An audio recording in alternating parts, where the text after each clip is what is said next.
Okay, आवाज आ रहा है सबको क्लियरली? एवरीबॉडी यस और नो? स्टार्ट करते हैं, ध्यान दीजिएगा, फोकस कीजिएगा अच्छे से। Let's go. एकत्वम का स्ट्रीम नहीं लगाया था आज? नहीं, शेड्यूल में नहीं दिखा मुझे, मैंने दूसरा शुरू कर दिया एनीवेज, पर लगाया था क्या? चलिए जाने दो, ठीक है। ये इसको शेयर कर देना जो मांगे एकत्वम का, ठीक है? मैं लगाया। Okay guys, so good afternoon everyone. ऐसे नहीं, वो जोर से गुड आफ्टरनून एवरीवन। चलो बहुत बढ़िया। कल हमने 1-1.5 घंटे का लेक्चर लिया था जिसके अंदर हमने देखा था कि what do you exactly mean by law, और दूसरी चीज हमने देखी थी कि किस टाइप के लॉज इंडिया में होते हैं, ठीक है? तो what do you exactly mean by law तो एग्जाम पॉइंट ऑफ व्यू कुछ इंपॉर्टेंट नहीं है, बट कितने टाइप के लॉज होते हैं इज क्वाइट इंपॉर्टेंट, है ना? तो मुझे एक बार फटाफट बता दीजिए कि लॉ जो हम पास करते हैं उसका सबसे पहले तो पावर कहां से निकलता है? कैन यू टेल मी कहां से पावर आता है? कॉन्स्टिट्यूशन। जोर से बोलो, कहां से आता है? कॉन्स्टिट्यूशन। कॉन्स्टिट्यूशन का article number 245। Total articles constitution में कितने हैं? 444। उसमें से आर्टिकल नंबर कौन सा? 245। वो क्या कहता है 245? पावर किसके पास है बोले एक बार जोर से? पार्लियामेंट। और दूसरी चीज वो क्या कहता है? स्टेट लॉ पास करने की पावर किसके पास है? State legislature. सेंट्रल लॉ है तो पार्लियामेंट, स्टेट लॉ है तो क्या बोले एक बार जैसे? State legislature. याद है सबको? फिर इसके अंदर उन्होंने बताया था कि भैया टाइप्स ऑफ लॉज, इसकी लिस्ट बहुत लंबी है, तो वो कहां लिखी है? शेड्यूल 7। और वो आर्टिकल नंबर कौन सा है? 246। ठीक है। कितने कैटेगरीज के लॉ है अपने पास बच्चों? 3 कैटेगरीज। पहला वाला सेंट्रल लॉ, दूसरा वाला स्टेट लॉ, और तीसरा वाला कॉन्करेंट। सेंट्रल लॉ के अंदर कितने सब्जेक्ट्स है?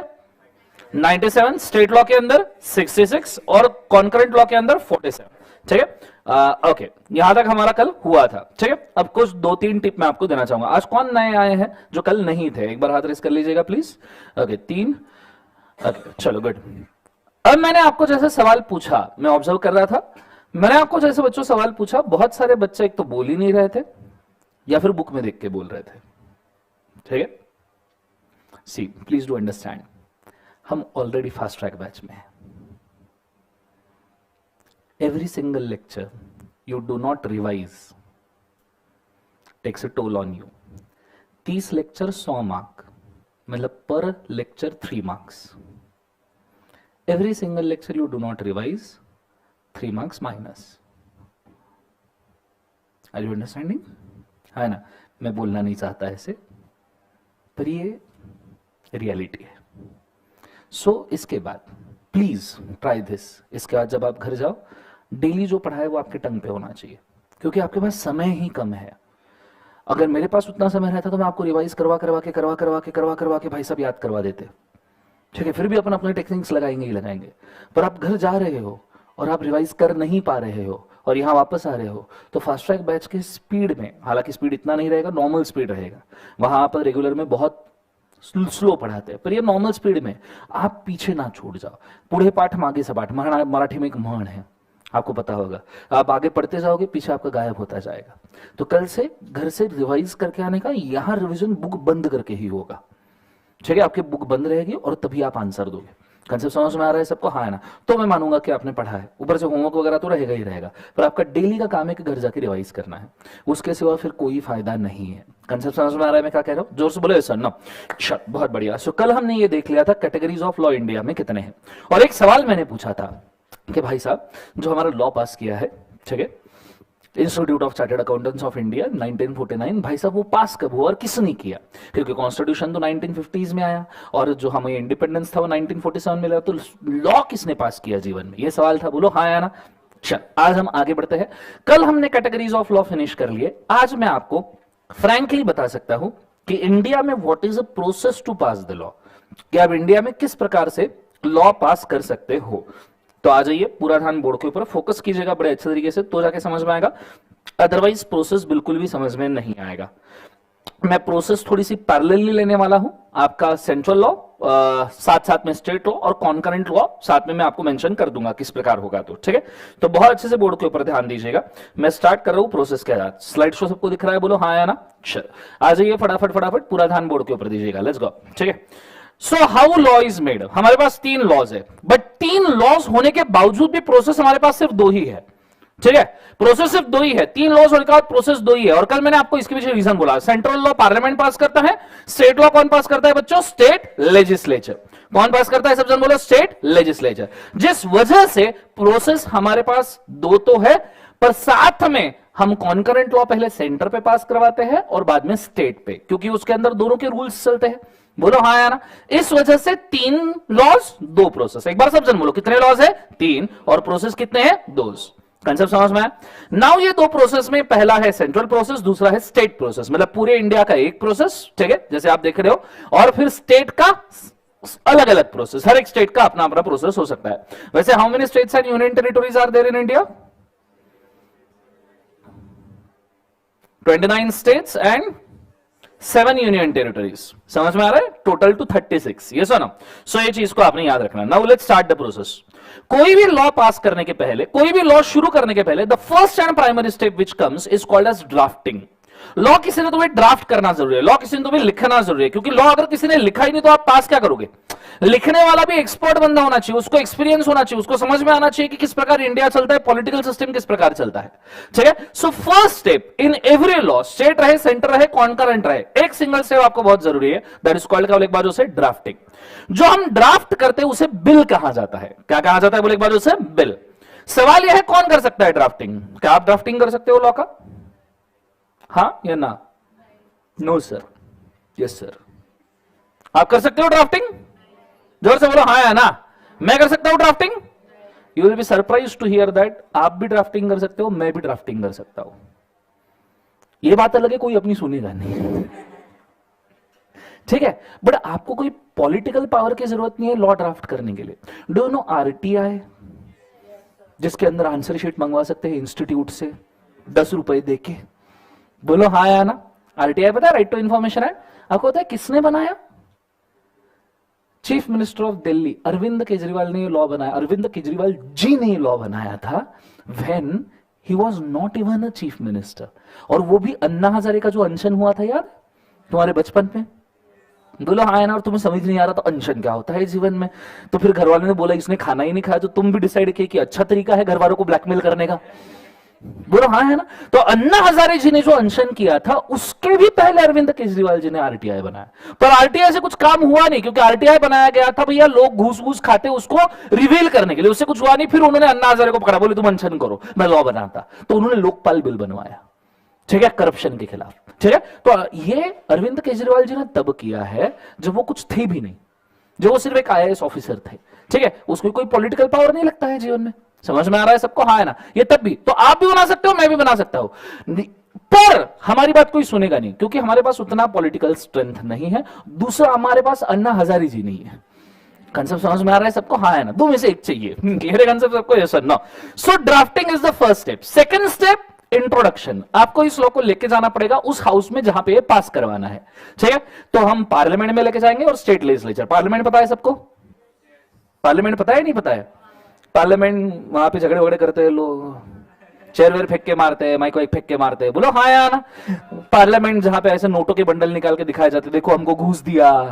ठीक है, पार्लियामेंट जहां पे पप्पू जी सोते हैं। सो पार्लियामेंट जहां पे लोग मोबाइल के ऊपर कैसे कैसे वीडियो देखते हैं, हे राम। ठीक है, दिस इज पार्लियामेंट। यहां अपना लॉ पास होता है, जो वेबसाइट बैन करके रखी है वही वो खुद खोल के देख रहे हैं। Can you just imagine? Clear है सर? और उसके बाद में पार्लियामेंट, मतलब क्या ही बोलने अब जीवन में। ठीक है, unfortunately we are govern by these people. ठीक है, इसमें से कुछ अच्छे हैं ऑफ कोर्स, बस उसी के भरोसे पे देश चल रहा है। ठीक है, नहीं तो बाकी तो सब गधे घोड़े भरे हुए हैं। So this is the parliament unfortunately, और ये पार्लियामेंट पे आपका लॉ प्रेजेंट किया जाता है। अगर सेंट्रल है और स्टेट लॉ है तो it is presented as state legislature. समझ में आ रहा है पक्का? हाँ है ना। यहां पे इन लॉज का फर्स्ट रीडिंग होता है। क्या होता है बोले बात उसे? First reading. और इस फर्स्ट रीडिंग के जिसने लॉ बनाया वो आता है और पूरा लॉ पढ़ता है। उसमें से आधे लोग सोते हैं, बचे हुए वॉकआउट करके भाग जाते हैं, उसमें से बचे हुए वहां से इसलिए बैठे रहते हैं क्योंकि पार्लियामेंट का नाश्ता और खाना बहुत सस्ता मिलता है, वो भी 5 स्टार लेवल का। समझ में आ रहा है? आपको पता है पार्लियामेंट के रेट्स का है? 40 रुपए में खाना 5 स्टार लेवल का, 10 रुपए में नाश्ता 5 स्टार लेवल का। Have you ever heard about this? ये हमारा टैक्स पे किया हुआ मनी है। ठीक है, जिसका नाश्ता और खाना बांटा जा रहा है उधर, और वो भी पसंद नहीं आया तो भी वॉकआउट करते हैं नालायक लोग। समझ में आ रहा है सबको? हाँ है ना। सो this is what is a parliament. So parliament पे यहां फर्स्ट रीडिंग होगा। जिनको समझेगा सुनेगा, जिनको नहीं समझ में आएगा सोएगा, या what ever they wish for. ठीक है, फिर इन लोगों से, ये पार्लियामेंट्री लोगों से, नॉट सिर्फ इनसे, उस एरिया के पूरे लोगों से, नॉर्मल जनता से उस लॉ के ऊपर कमेंट्स लिए जाते हैं। जैसे आपने शायद सुना होगा institute of chartered accountants of India का भी सिलेबस चेंज हो रहा है। बोलो हाँ है ना। ये लॉ पब्लिक कमेंट्स के लिए ओपन है। तुम भी इसके ऊपर कमेंट्स कर सकते हो कि नहीं मेरे को ये सब्जेक्ट पसंद नहीं आया, इसको मत रखो। ऐसा तुम कमेंट करोगे तो 8 के लिए करोगे, बात अलग है। समझ में आ रहा है सबको? हालोगे कि मेरे को ये एंट्री पसंद नहीं है, इस टेप को उड़ा ही दो, नेक्स्ट वाला बोले ऐसा ना। तो तुम भी कमेंट कर सकते हो, पर तुम तो कुछ भी कमेंट कर सकते हो। और लोग तो पागल है ना, किधर क्या कमेंट करना समझ में नहीं आता। हाँ है ना। इधर मोटिवेशनल वीडियो चल रहा है संदीप माहेश्वरी का, उसके नीचे सोनम गुप्ता बेवफा है। बोलो हाँ है ना। या फिर विनोद, वो बीच में आया था ना ट्रेंड, यस और नो। सो भाई कमेंट्स, पब्लिक का इनपुट आता है, बट पब्लिक कुछ भी इनपुट दे सकता है। पब्लिक का भरोसा नहीं, पब्लिक पागल है। तो इनपुट्स को फिल्टर करना पड़ता है, और जो काम के कमेंट्स है उनके ऊपर सोचा जाना चाहिए। हो सकता है एक कंस्ट्रक्टिव क्रिटिसिज्म आए। देखो कंस्ट्रक्टिव क्रिटिसिज्म से किसी को दिक्कत नहीं रहती, दिक्कत होती है उसके बोलने के तरीके से कि आप किस प्रकार कंस्ट्रक्टिव क्रिटिसिज्म देते हो। ठीक है, सो दिस इज सोफिस्टिकेटेड वे। आप कभी भी लाइफ में देखना, आपको अगर कभी भी दूसरे को कुछ बोलना है ना, सामने वाले ने गलत किया तो कभी भी एकदम गुस्से में बोलो, बात अलग हो जाती है, और बिठा के समझा के चाय पिला के चाय पिला के उसको प्यार से बोलो, बात अलग होती है। कंसेप्ट समझ में आ रहा है? वो उसको पॉजिटिव वे में लेगा। ठीक है, तो किसी को कुछ बोलते हो वो गलत नहीं है। ठीक है, it's not you it's me, ये बोलने में कोई दिक्कत नहीं है, बट ये बिठा के बोलना जरूरी है। समझ में आया सबको? आया ना। सो कंस्ट्रक्टिव क्रिटिसिज्म, और उसके लिए हम बिठाते हैं कमिटीज। किसको बिठाते हैं बोले एक बार? Committee. Committees are the people जो उस एरिया के धुरंधर होते हैं, मास्टर होते हैं। उन्होंने उस एरिया में कई सालों तक काम किया होता है, उनको पता होता है कि लॉ के ड्रॉबैक्स क्या है, लॉ की अच्छाइयां क्या है। ठीक है, और इन कमिटीज को प्रस्तावित करके हम सभी कमेंट्स को फिल्टर करते हैं, और जिन कमेंट्स के ऊपर सोचा जाना चाहिए उनके प्रैक्टिकल इंप्लीकेशन सोचते हैं, और लॉ के अंदर चेंजेस करते हैं। ओरिजिनल जो हमारा पहला ड्राफ्ट बना उसके अंदर चेंजेस कमिटी करवाती है। इन कमिटीज को कहा जाता है स्टैंडिंग कमिटीज। क्या कहा जाता है सब जन बोले एक बार? Standing committee. अब इसके अंदर थोड़ा सा ज्ञान प्रदर्शन करूंगा क्योंकि बहुत जरूरी है ये चीज। ठीक है, जो सबसे पहला क्या हो गया इसको मेरी स्कॉलवरी लैपटॉप भी बंद हो गया? नहीं, ओके माय मिस्टेक, सॉरी। हाँ, सो इसके ऊपर थोड़ा सा ज्ञान प्रदर्शन होगा, बहुत अच्छे से सुनिएगा। जो सबसे पहला आपको दिख रहा है डायग्राम, ठीक है, this is called as bill. This is called as bill. अगर आप सेंट्रल लॉ पास कर रहे हो तो this is called as central bill. अगर आप स्टेट लॉ पास कर रहे हो this is called as state bill. What is difference between bill and act? Bill और एक्ट के बीच में क्या फर्क है? एक्ट ये दोनों हाउसेस पे पास होने के बाद एक्ट बोला जाएगा। बिल जब दोनों हाउसेस पे पास हो जाएगा बिकम्स अ एक्ट। ठीक है, bill is a passing process. Bill is a passing process. If you don't know, let me tell you. Companies act 2013 जो बना था, 2013 जो कंपनीज एक्ट बना था ना, उसका प्राइमरी बिल 2007 में पुट किया गया था। उसका फर्स्ट बिल पार्लियामेंट में 2007 में पुट किया गया था। बात बहुत समझने लायक है। सर क्यों 2007 में ये बिल को पुट किया गया? क्योंकि 2006 में ब्रिटिशर्स ने खुद का लॉ चेंज किया था, कंपनीज लॉ। हमने कॉपी करते करते 1 साल लगा दिया, क्योंकि हमारे सभी लॉज ब्रिटिशर्स से ही इंस्पायर्ड है ना भाई, क्योंकि वही बना। अरे 1872 बाबा आदम के जमाने का 150 साल पुराना कॉन्ट्रैक्ट एक्ट हम अभी भी मान रहे हैं। सेल ऑफ गुड्स एक्ट अभी भी मान रहे, पार्टनरशिप अभी भी मान रहे हैं, इंश्योरेंस एक्ट अभी भी मान रहे, निगोशिएबल इंस्ट्रूमेंट एक्ट अभी सिर्फ मान क्या रहे, तुम्हारे सिलेबस में डाल के रखे हुए। तो Britishers was our inspiration for preparation of law. तो वो जब लॉ चेंज करेंगे तो अपन कॉपी करेंगे। जहां जहां यूके यूके यूके लिखा है वहां पे इंडिया इंडिया इंडिया। कंसेप्ट समझ में आ रहा है सबको? हाँ है ना? जोर से बोले एक बार सर ना। तो इसलिए 2007 का बिल रिजेक्ट हो गया, 2008 का बिल रिजेक्ट हो गया, 2009 का बिल पार्लियामेंट ने रिजेक्ट कर दिया, 2010 का बिल ये पार्लियामेंट ने एक्सेप्ट कर लिया, स्टेट लेजिस्लेचर ने रिजेक्ट कर दिया। 2012 में नया बिल आया, 2012 का बिल 2013 में एक्सेप्ट हुआ। Actually companies act 2013 was actually companies bill 2012, it was companies bill 2012, पर वो साल था 2013 जिसमें वो एक्सेप्ट हुआ, इसलिए वो कंपनीज एक्ट 2013 बना। Are you understanding? तो बिल के नंबर से फर्क नहीं पड़ता है, वो कौन से साल में एक्सेप्ट होता है वो ईयर पीछे लगता है। Is it very clear everybody? बोलो हाँ या ना? So that is companies bill कौन सा? 2012। तो बिल ये पास होने के पहले, एक्ट ये पास होने के बाद, और ईयर कौन सा लगेगा? जिस साल में वो पास हुआ। कंसेप्ट समझ में आया? This is bill. बिल के बाद में this is a parliament. Parliament का डिस्कशन में थोड़ा सा पेंडिंग रख रहा हूं, आगे आ ही रहा है जस्ट, ठीक है? दिस इज स्टेट लेजिस्लेचर, ठीक है? फिर यहां पे रीडिंग हो रहा है, this is called as parliamentary reading, the central reading, and this is called the state reading. Concurrent के लिए अभी कुछ मत समझना, कॉन्करेंट में आपको बताऊंगा क्या करना है, जस्ट वेट। फिर this is a public comment. Public comment मतलब मेंबर्स ऑफ पार्लियामेंट कमेंट करेंगे और इंडिया की जनता कमेंट करेगी। एमपीज कमेंट करेंगे, एमपीज मेंबर्स ऑफ पार्लियामेंट और इंडिया की जनता। And state law that is MLAs comment करेंगे, member of legislative assembly, and state की जनता इसके ऊपर कमेंट करेगी। किसकी जनता कमेंट करेगी? बोले एक बार, स्टेट की। एमएलएस एंड स्टेट, दिख रहा है सबको? ये चीज होने के बाद में नीचे स्टैंडिंग कमिटीज आएगी। कौन सी कमेटी? बोले एक बार उसे, standing committee. Do you know standing committee के ऊपर थोड़ा सा बोलो चलेगा बच्चों? आपको पता है कंपनीज एक्ट 2010, अब कंपनीज एक्ट अपना मेन है, इसलिए मैं उसी के डिस्कशंस ले रहा हूं, बाकी सबके मैं अवॉइड कर रहा हूं जानबूझ के, because companies act is very important. Companies act बनाने के लिए 3 कमिटीज की प्रस्थापना की गई थी। 3 कमिटीज वेर देयर। सबसे पहले कमेटी का नाम था KMB, the Kumar Mangalam Birla committee. Do you know Kumar Mangalam Birla? The richest chartered accountant of the world, because chartered accountant India का ही है, ठीक है? But he is the richest chartered accountant of India also, क्योंकि उसने सीए कंप्लीट किया। After that he is a business tycoon और उसके पास wealth की तो कोई कमी नहीं है। कुमार मंगलम बिरला, उसकी कमेटी बनाई गई थी, ठीक है? कुमार मंगलम बिरला की, और उस कमेटी के थ्रू उन्होंने गवर्न किया किस प्रकार लॉ बनना चाहिए, कंपनीज एक्ट। दूसरी, सुन के अचरज होगा, Narayana Murthy committee. Narayana Murthy the chairman of Infosys and the founder of the Infosys, उनकी कमेटी थी। तीसरा नाम आपने सुना नहीं होगा, that is sir JJ Irani committee. Irani committee is a kind of Parsi investor, he was basically a Parsi investor like Shapoorji Pallonji, ठीक है? और उनके बहुत सारे कंपनीज में इन्वेस्टमेंट्स थे, and he was at the very good position of board of directors in different companies. तो उनको भी गवर्न करने के लिए ला लिया गया कि भैया आप भी बताइए कंपनीज एक्ट बनना कैसे चाहिए। सो ये हेड थे उस कमेटी के, जैसे Kumar Mangalam Birla is a head, committee के अंदर 20-25 लोग रहेंगे, but he is a head, तो उनके नाम से गवर्न होती है कमेटी। कंसेप्ट समझ में आ रहा है सबको? हाँ ना? जोर से बोलो सर ना। ऐसी 3 कमिटीज बनाई सिर्फ कंपनीज एक्ट 1 बनाने के लिए। क्लियर है कंसेप्ट सबको? हाँ है ना? इसी प्रकार आपकी स्टेट कमिटीज भी बनती है, पर नॉर्मली स्टेट कमिटीज ये स्टेट प्रॉब्लम्स के लिए बनाई जाती है, जैसे गुटखा बैन, जुबा केसरी, उसके लिए उसके हिसाब से कमिटी, उसके अंदर वो कैंसर के अगेंस्ट फाइट करने वाले लोग, ह्यूमन राइट्स वाले लोग, ऐसे अलग अलग ऑर्गेनाइजेशंस के लोग हो सकते हैं। So this is just a half of what we are doing, this is just half of what we are searching for, कि अब हमने लॉ पास करने लायक बनाया, अभी तक पास नहीं हुआ है, अभी हमने लॉ पास करने लायक बनाया है। इसके बाद में अब लॉ वापस से जाता है पार्लियामेंट पे, क्योंकि अभी कमेटी ने फिल्टर कर दिया, नाउ पासिंग प्रोसेस स्टार्ट्स। और पार्लियामेंट के 2 हाउसेस होते हैं, लोकसभा, राज्यसभा, और स्टेट लेजिस्लेचर के 2 हाउसेस होते हैं, विधानसभा, विधान परिषद। बचपन में हिस्ट्री सब्जेक्ट सुना था? वो तो सुना ही होगा, पढ़ा तो होगा नहीं। उसके साथ में एक पतली सी बुक आती थी, सिविक्स। वो बड़ा मजेदार था, क्योंकि उसमें फोटोज आते थे सर बुक के अंदर, है ना? मजा हो, फोटोज देखे, ओ बढ़िया बुक है, पर उसके अंदर का ज्ञान अंदर नहीं जाता था।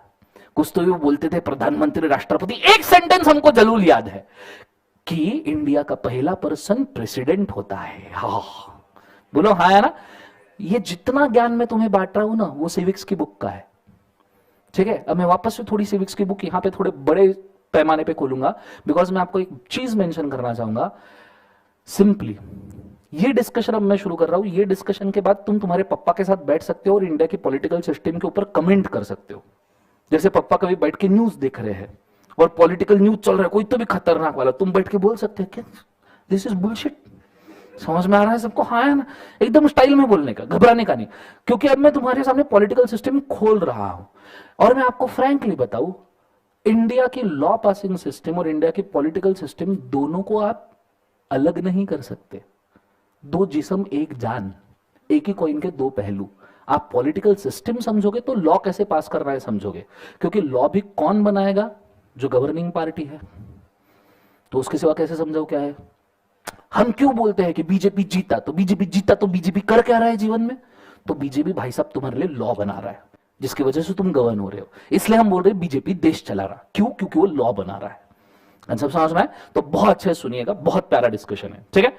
पहले तो आप ये समझ जाइए, पार्लियामेंट के दो houses, Lok Sabha Rajya Sabha, state legislature के दो houses, state legislative assembly, state legislative council, ठीक है। बहुत सारे बच्चों को इंग्लिश के नाम ही नहीं पता होते। Lok Sabha house of people, Rajya Sabha house of state council, Vidhan Sabha state legislative assembly, Vidhan Parishad state legislative council. Sir पहले तो जीवन में यह बताओ, ये state legislative assembly, Lok Sabha, house of, इसमें बैठता कौन है? हमको कैसे पता चलेगा कौन सा वाला है?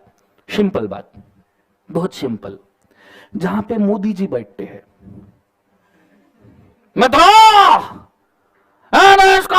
आपको इस तरीका से 56 इंच का सीना 1.5 लाख रुपए अकाउंट में आएंगे, मोदी जी।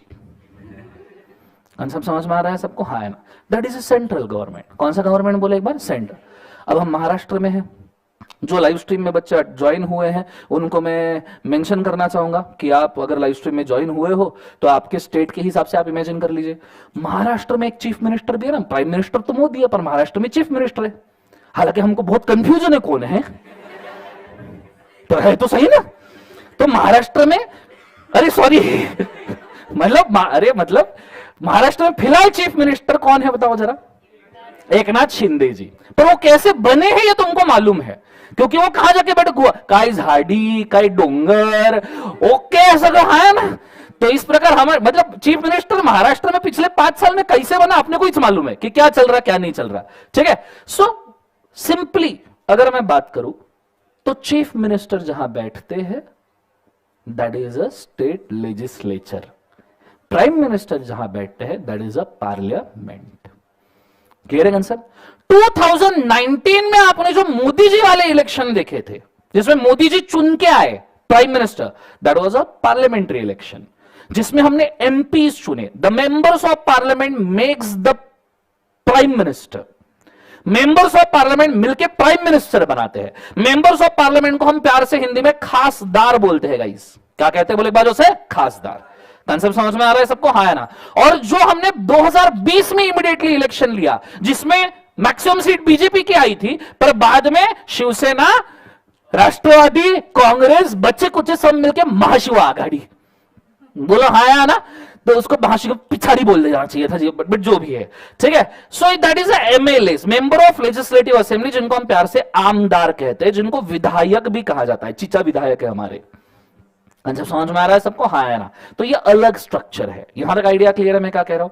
अब इसके अंदर उतरते हैं, ठीक है। थोड़ा सा बोर्ड के ऊपर ध्यान दीजिएगा अच्छे से, ठीक है। मैं ज्यादा डिटेल डिस्कशन इसलिए ले रहा हूं क्योंकि आपकी लॉ पास करने की प्रोसेस और आगे आने वाले 20-30 लेक्चर के डिस्कशन में से बहुत बार मैं इनमें से पॉइंट उठाऊंगा, ठीक है। तो बहुत अच्छे से ध्यान देना। सो पार्लियामेंट के कितने हाउसेज है बच्चों बोले एक बार? 2। पहला कौन सा बोले एक बार? लोकसभा, और दूसरा कौन सा? राज्यसभा। सो this is Lok Sabha, green colour में मैंने जो दिया है दैट इज कौन सा बोले एक बार? जो लोकसभा। इसको कहा जाता है प्यार से, मैं इंग्लिश वाले ही नाम लिखूंगा सिर्फ, हाउस ऑफ पीपल।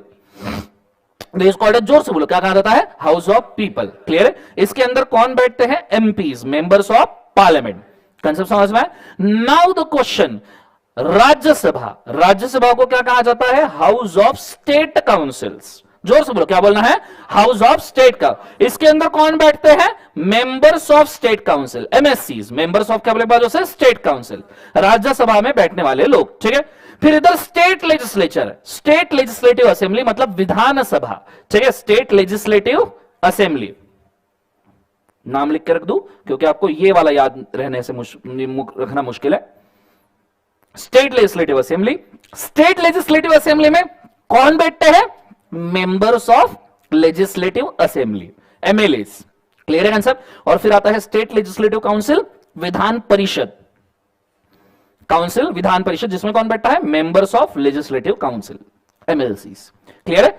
अब हर एक स्टेट का तो डिस्कस नहीं कर सकते, 29 स्टेट्स और 7 यूनियन टेरिटोरीज, करते करते हमारे 30 लेक्चर इसी में चल जाएंगे। तो we will discuss just parliament, because उसका ही सिलेबस अपने सिलेबस में, तुम्हें स्टेट्स लॉस तो नहीं है, तो मेन हम पार्लियामेंट का डिस्कशन करेंगे। बहुत अच्छे से ध्यान देना। हाउस ऑफ पीपल में टोटल नंबर ऑफ लोग कितने बैठते हैं? तो हाउस ऑफ पीपल में टोटल नंबर ऑफ लोग होते हैं 545। कितने होते हैं बोले एक बार? 545। और हाउस ऑफ स्टेट काउंसिल में कितने लोग बैठते हैं? तो टोटल नंबर ऑफ लोग बैठते हैं 245। छोटे बच्चे को भी पूछा, छोटा शेमड़ा बच्चा, उसको भी पूछा कि भाई अगर तेरे को गवर्नमेंट बनानी है तो इसमें से तुमको कितने लगने चाहिए? 545 में से कितने लगने चाहिए अगर एक गवर्नमेंट बनानी है? तो कंपनी में भी वोट किसका चलता है? जिसके हाथ में मेजॉरिटी स्टेक रहता है। तो तुमको इसमें से कितने लगेंगे? मेजॉरिटी, जोर से बोलो, कितने लगेंगे? मेजॉरिटी। तो कितने लगने चाहिए बोले एक बार जो से? 273। This 273, this 273, star star star star star, this is a magic number. पूछो क्यों? क्योंकि यही नंबर जरूरी है गवर्नमेंट बनाने के लिए, और यही नंबर जरूरी है लॉ बनाने के लिए भी। ठीक है? आपको यही नंबर लगेगा गवर्नमेंट बनाने के लिए, यही नंबर लगेगा लॉ बनाने के लिए। अगर एमपीज 545 एमपीज में से, 545 एमपीज में से अगर तुम्हारे एमपीज 273 एंड अबव है तो तुम्हारी सरकार है। क्यों? अब देखना, इसलिए मैं मेंशन करूंगा। आपने 2014 के जो इलेक्शंस देखे थे उसके अंदर बीजेपी के near to, BJP plus allied parties, BJP plus allied parties, इनके टोटल जो सीट्स आए थे दोज वर 305 के आसपास 2014 के इलेक्शन में, जब मोदी जी पहली बार प्राइम मिनिस्टर बने थे।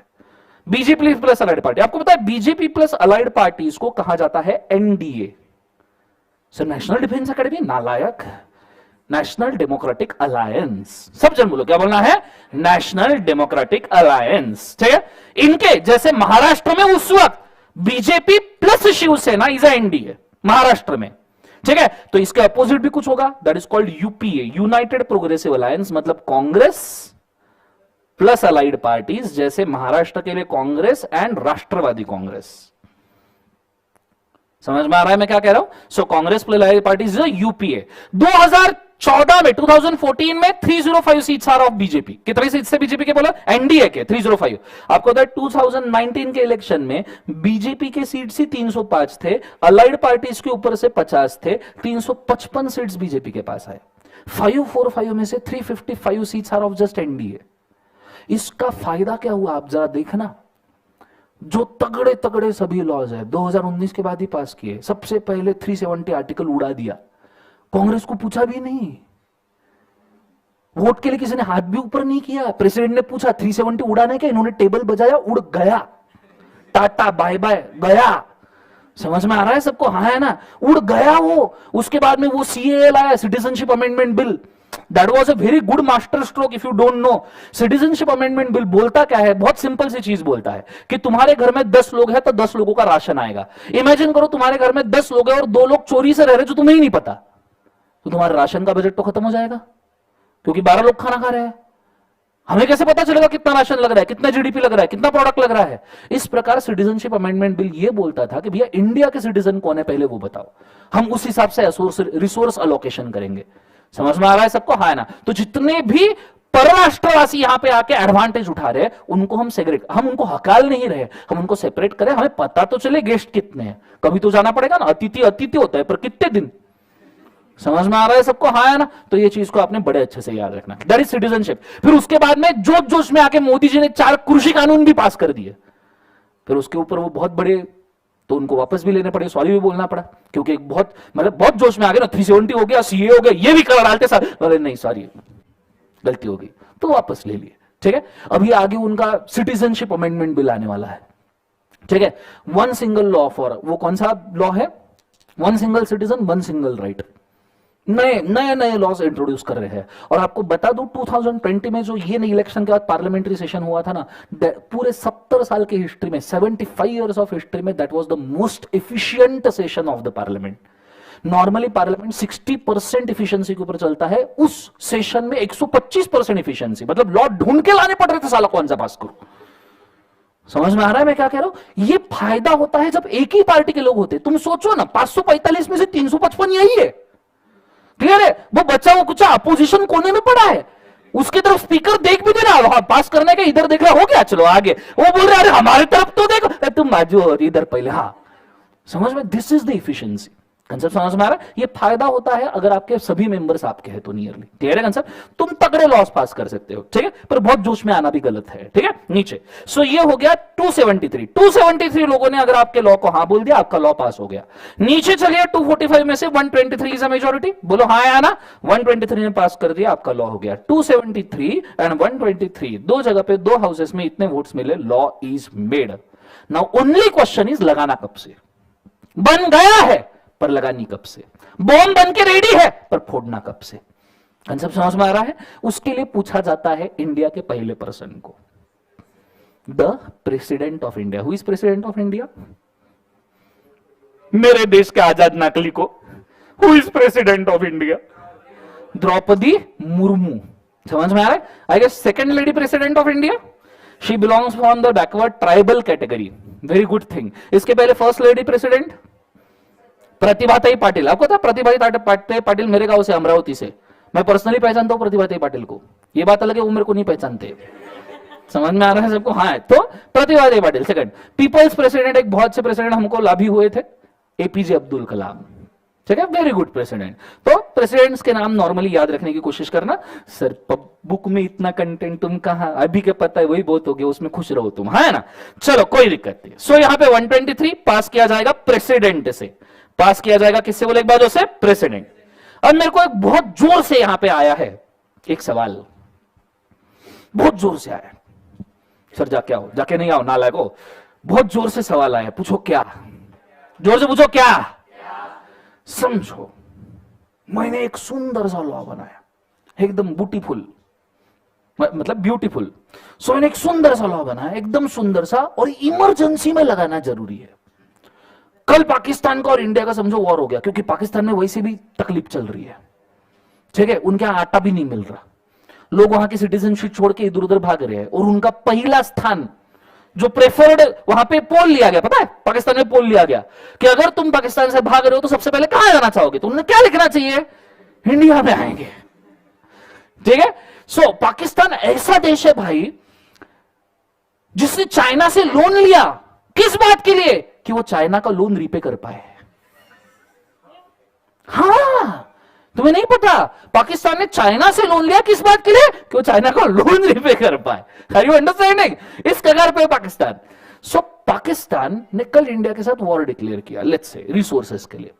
मैंने एक बहुत जबरदस्त लॉ बनाया और मैंने देखा कि अब ये लॉ पास करना जरूरी है, पर मैंने देखा सारा पार्लियामेंट के जितने 545 मेंबर्स है वो सब मिनिस्ट्री में बिजी है। अब एमपीज है भाई साहब, वो तो खुद का काम करेंगे ना। 35 थे तो 25 मिनिस्ट्रीज है अपने पास में, सॉरी 35 मिनिस्ट्रीज है, 28 कैबिनेट मिनिस्टर्स है। लोग अगर पार्लियामेंट में ही बैठे रहेंगे तो काम कब करेंगे? बोलो हाँ या ना। तो मैंने देखा, मैंने बोला पार्लियामेंट का सेशन लो, ये पाकिस्तान के वॉर के खिलाफ लॉ बनाया है मैंने, बहुत जरूरी है अपने को इंप्लीमेंट करवाना। उसमें वो एलियन एनिमी पता है ना? हाँ या ना, एलियन परग्रह से बुलाया, अलायन एनिमी कहते हैं उसको, नालायक को। कौन सा एनिमी? अलायन, ठीक है। एलियन एनिमी नहीं होता, कोई जादू है क्या? सो नीचे मैंने मस्त वाला लॉ बनाया कि पाकिस्तान के साथ वॉर हुआ है भाई, इसके खिलाफ कुछ प्रोविजंस मैंने इसको पास करना है। फिर मैंने सभी एमपी से पूछा, आओ लॉ पास करो। बोले काम कब करेंगे? कोई नहीं आ सकता, सब इधर उधर। परराष्ट्र मंत्री परराष्ट्र में है, रेलवे बांधकाम मंत्री बांधकाम में है, प्राइम मिनिस्टर तो एरोप्लेन मोड में है। समझ में आ रहा है सबको? हाँ ना। तो बेसिकली देखा जाए तो भाई साहब इधर उधर सब है, एमपी कोई जमा नहीं हो सकता। मैं बोला हे भगवान, अब तो लग गए, अब लॉ पास नहीं होगा तो वॉर कैसे टैकल करेंगे? अब मैं क्या करूं? तो मैं रोते रोते गया, मैं बोला मुर्मू जी को, द्रौपदी मुर्मू को, बोला मैडम जी बात समझिए, लॉ पास नहीं किया, लोगों की वाट लग जाएगी, वॉर में है सिचुएशन, जितने पाकिस्तान के लोगों के साथ कॉन्ट्रैक्ट है उनको रोकना जरूरी है, उनके साथ कस्टम वाले जो कॉन्ट्रैक्टर रोकना जरूरी है, पहले मुझे बताओ इसको पास कैसे करे। द्रौपदी मुर्मू जी बोले क्या क्या दुविधा है वत्स? मैं बोला अरे मैडम जी ये लॉ पास करना जरूरी है और पार्लियामेंट बैठ नहीं सकता। द्रौपदी मुर्मू जी बोले वत्स तू बिल्कुल भी चिंता मत कर, अगर कभी पार्लियामेंट बैठ नहीं सकता तो मेरी अकेली के पास पावर है कि मैं अगर साइन मारूंगी तो लॉ बन जाएगा। मैं बोला हे माते, इतना जबरदस्त पावर, इस पावर को कहते क्या है? तो बोले इस पावर को कहते हैं ऑर्डिनेंस। क्या कहते हैं बोले एक बार? ऑर्डिनेंस। कि जब जब पार्लियामेंट ना बैठ पाए तब आप सीधा चले जाओ प्रेसिडेंट के पास विद द स्टैंडिंग कमिटी और बोलो, हे मेरे दाता विधाता, हे माता, प्लीज ये लॉ को पास करवा दे वरना हमारी लग जाएगी। तो तब जाके प्रेसिडेंट बोलता है तथास्तु। प्रेसिडेंट ने तथास्तु बोलना मतलब ऑर्डिनेंस पास होना। पार्लियामेंट नहीं पास कर सकता, प्रेसिडेंट पास करेगा। This is a love story between a standing committee and president. समझ में आ रहा है सबको? हाँ है ना? पर सर ये लॉ कितने दिन तक रहेगा? इस लॉ का एक कंडीशन रहता है, ऑर्डिनेंस का कंडीशन होता है कि नेक्स्ट पार्लियामेंट्री सेशन में तुम्हें ऑर्डिनेंस रखना पड़ता है और उसको नेक्स्ट पार्लियामेंट्री सेशन में पास करवाना पड़ता है।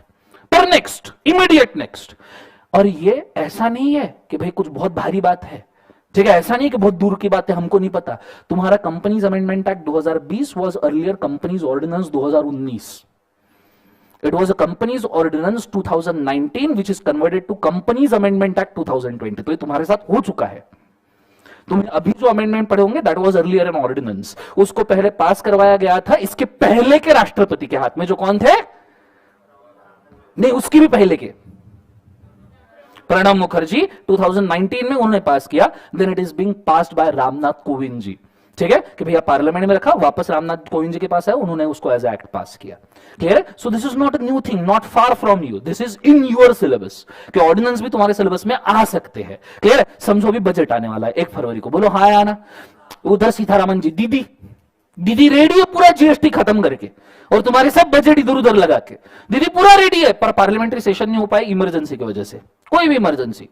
तो ऐसे सिचुएशन में वो कहां लेके जाएंगे? प्रेसिडेंट। क्लियर है? दैट इज कॉल्ड एज क्या बोले एक बार उसे? ऑर्डिनेंस। सब जन बोलो क्या कहा जाता है? ऑर्डिनेंस। एक बार जो प्रेसिडेंट ने ठप्पा लगा दिया, इधर प्रेसिडेंट तो कहां हो गया? सेंट्रल लॉ में। स्टेट लॉ में कौन रहेगा बच्चों? स्टेट लॉ में कौन रहेगा? Governor. Can you tell me Maharashtra के गवर्नर कौन है गाइज? गवर्नर अपने स्टेट के गवर्नर पता होने चाहिए प्लीज प्लीज। भगत सिंह गौशाली जी, वो पिछले 5 साल से कंफ्यूज है कि उनके घर पे आके कौन शपथ ले रहा है। समझ में आ रहा है सबको? है वो हर रोज शपथ रेडी करके रखते हैं। एक आदमी आता है शपथ लेता है, दूसरे दिन बोलता है मैं नहीं बन रहा। अच्छा, फिर तीसरा आता है बोलता है मैं बन रहा हूं, वो 2 साल रहता है, चौथा आ जाता है बोले मैं बन रहा। तो बहुत कंफ्यूज्ड है वो फिलहाल। तो भगत सिंह गौशाली जी, तो आपके गवर्नर आपके स्टेट के लॉ को पास करेंगे, लाइक अ प्रेसिडेंट उनको सेम पावर होता है। अच्छा, यहां पे एक और छोटा सा डिस्कशन है। समझो पूरे 545 मेंबर ने लॉ पास किया, 273 मेंबर ने भी लॉ पास किया, 545 273 यूनियनिमसली पास किया। फिर प्रेसिडेंट के पास आया, मैडम ने देखा, बोले लॉ मेरे को बिल्कुल बंद नहीं आया तू, और मैडम ने उड़ा के फेंक दिया ड्राफ्ट। क्या मैडम ऐसा कर सकते हैं प्रेसिडेंट? मैडम बोलो हाँ या ना। Whether president can reject law? बोलो हाँ या ना। कर सकता है, पर सिर्फ एक बार, सिर्फ एक बार। अगर उनके पास कंपनीज एक्ट आया, उन्होंने पढ़ा, उनको पसंद नहीं आया, तो उड़ा तो सकते हैं, फेंक तो सकते हैं, पर ये फेंकने के बाद एक और पर्ची बनानी पड़ेगी, reasons to reject the law, वो भी फेंकनी पड़ेगी। ये रीजन फेंकेंगे तो पहला वाला फेंकना जायज है, नहीं तो कुछ जायज नहीं है। और ये एक ही बार समझो, अब इन्होंने रीजन फेंके, उधर सेक्रेटरी ने कैच किया, वापस पार्लियामेंट में लेके गया, पार्लियामेंट में पूरा वापस ये जो रीजन है वो सब डिस्कस हुए, और कोई रीजन एक्सेप्ट नहीं हुआ। बोले मैडम जी रहने दो, कोई रीजन फीजन एक्सेप्ट नहीं, जो पहला वाला लॉ था वही अच्छा था, जो तुमने ऊपर फेंका वो बहुत अच्छा था, ठीक है? और वापस विदाउट इंप्लीमेंटिंग रीजन वापस से लॉ मैडम के पास आ गया। मैडम ने वापस देखा, मैडम तो बोले नहीं मैडम जी नहीं हो सकता, चेंजेस मत बोलो, गलती से अच्छा सा लॉ बना है, कृपया पास कर दो। तो मैडम जी सेकंड टाइम उसको रिजेक्ट नहीं कर सकते, भले ही मैडम जी के रीजन तुमने सुने हो या ना सुने हो। क्लियर है? That is called veto power. That is called कौन सा पावर बोले एक बार? वेटो। कंसेप्ट समझ में? इसको लिखवा दूंगा, टेंशन लेने की जरूरत नहीं है। क्लियर है कंसेप्ट? ये गवर्नर के पास भी होता है, गवर्नर भी स्टेट लॉ देख के बोल सकता है गुटखा बैन हो, बोलो जुआ केसरी आथू। कंसेप्ट समझ में आ रहा है सबको? हाँ है ना? वो भी रिजेक्ट कर सकता है। आइडिया क्लियर है मैं क्या कह रहा हूं? जोर से बोले एक बार सर ना। नीचे एक बार इन दोनों का काम हो गया तो फिर काम शुरू होता है मिनिस्ट्री का। किसका काम शुरू होता है? मिनिस्ट्री। यहां से एक्चुअली लॉ की अहमियत बढ़ जाती है। मैं हमेशा आपको बोलूंगा बच्चों, ये पूरा प्रोसेस के ऊपर नियरली मैंने आधा पौन घंटा खराब कर दिया होगा या अच्छा कर दिया होगा, डजेंट मैटर, पर ये जितना मैंने पढ़ाया ना वो एक्चुअल लॉ का सिर्फ 5% है। क्योंकि 5% ड्राफ्टिंग होता है और पास करना होता है, 95% होता है उसका इंप्लीमेंटेशन, और इंप्लीमेंटेशन करवाती है मिनिस्ट्री। ट्रैफिक सिग्नल पे अगर ट्रैफिक पुलिस खड़ा ना हो ना तो सब सिग्नल तोड़ते हैं। कोई ये नहीं बोलता कि अरे ट्रैफिक लॉ के अंदर लिखा हुआ है कि सिग्नल नहीं तोड़ना चाहिए। समझ में? तो authority, ministry is prime importance. वही नहीं है तो लॉ नहीं है। इनकम टैक्स में असेसिंग ऑफिसर नहीं होंगे, तुम देने वाले हो टैक्स। कमिश्नर की नोटिस नहीं आएगी, तुम दोगे टैक्स? बिल्कुल नहीं दोगे। इसलिए सीबीडीटी कमिश्नर बहुत जरूरी है। क्लियर है कंसेप्ट सबको? हाँ है ना? एंड दैट्स व्हाई हमारे यहाँ पे भाई साहब 35 मिनिस्ट्री है, एक हाथ दो कम ज्यादा हो सकती है क्योंकि गवर्नमेंट बनाते बिगाड़ते रहता है डिपेंडिंग ऑन क्या टारगेट है। 35 मिनिस्ट्रीज के अंदर 28 मिनिस्टर्स है। सर क्या बात कर रहे हो? 35 मिनिस्ट्री और 28 मिनिस्टर, मतलब सर एक मिनिस्टर एक से ज्यादा मिनिस्ट्री ले सकता है? हाँ, Nirmala Sitharaman ji, ministry of finance, ministry of corporate affairs, ministry of law and justice, 3 लेके बैठी है, एक संभाल नहीं रहा।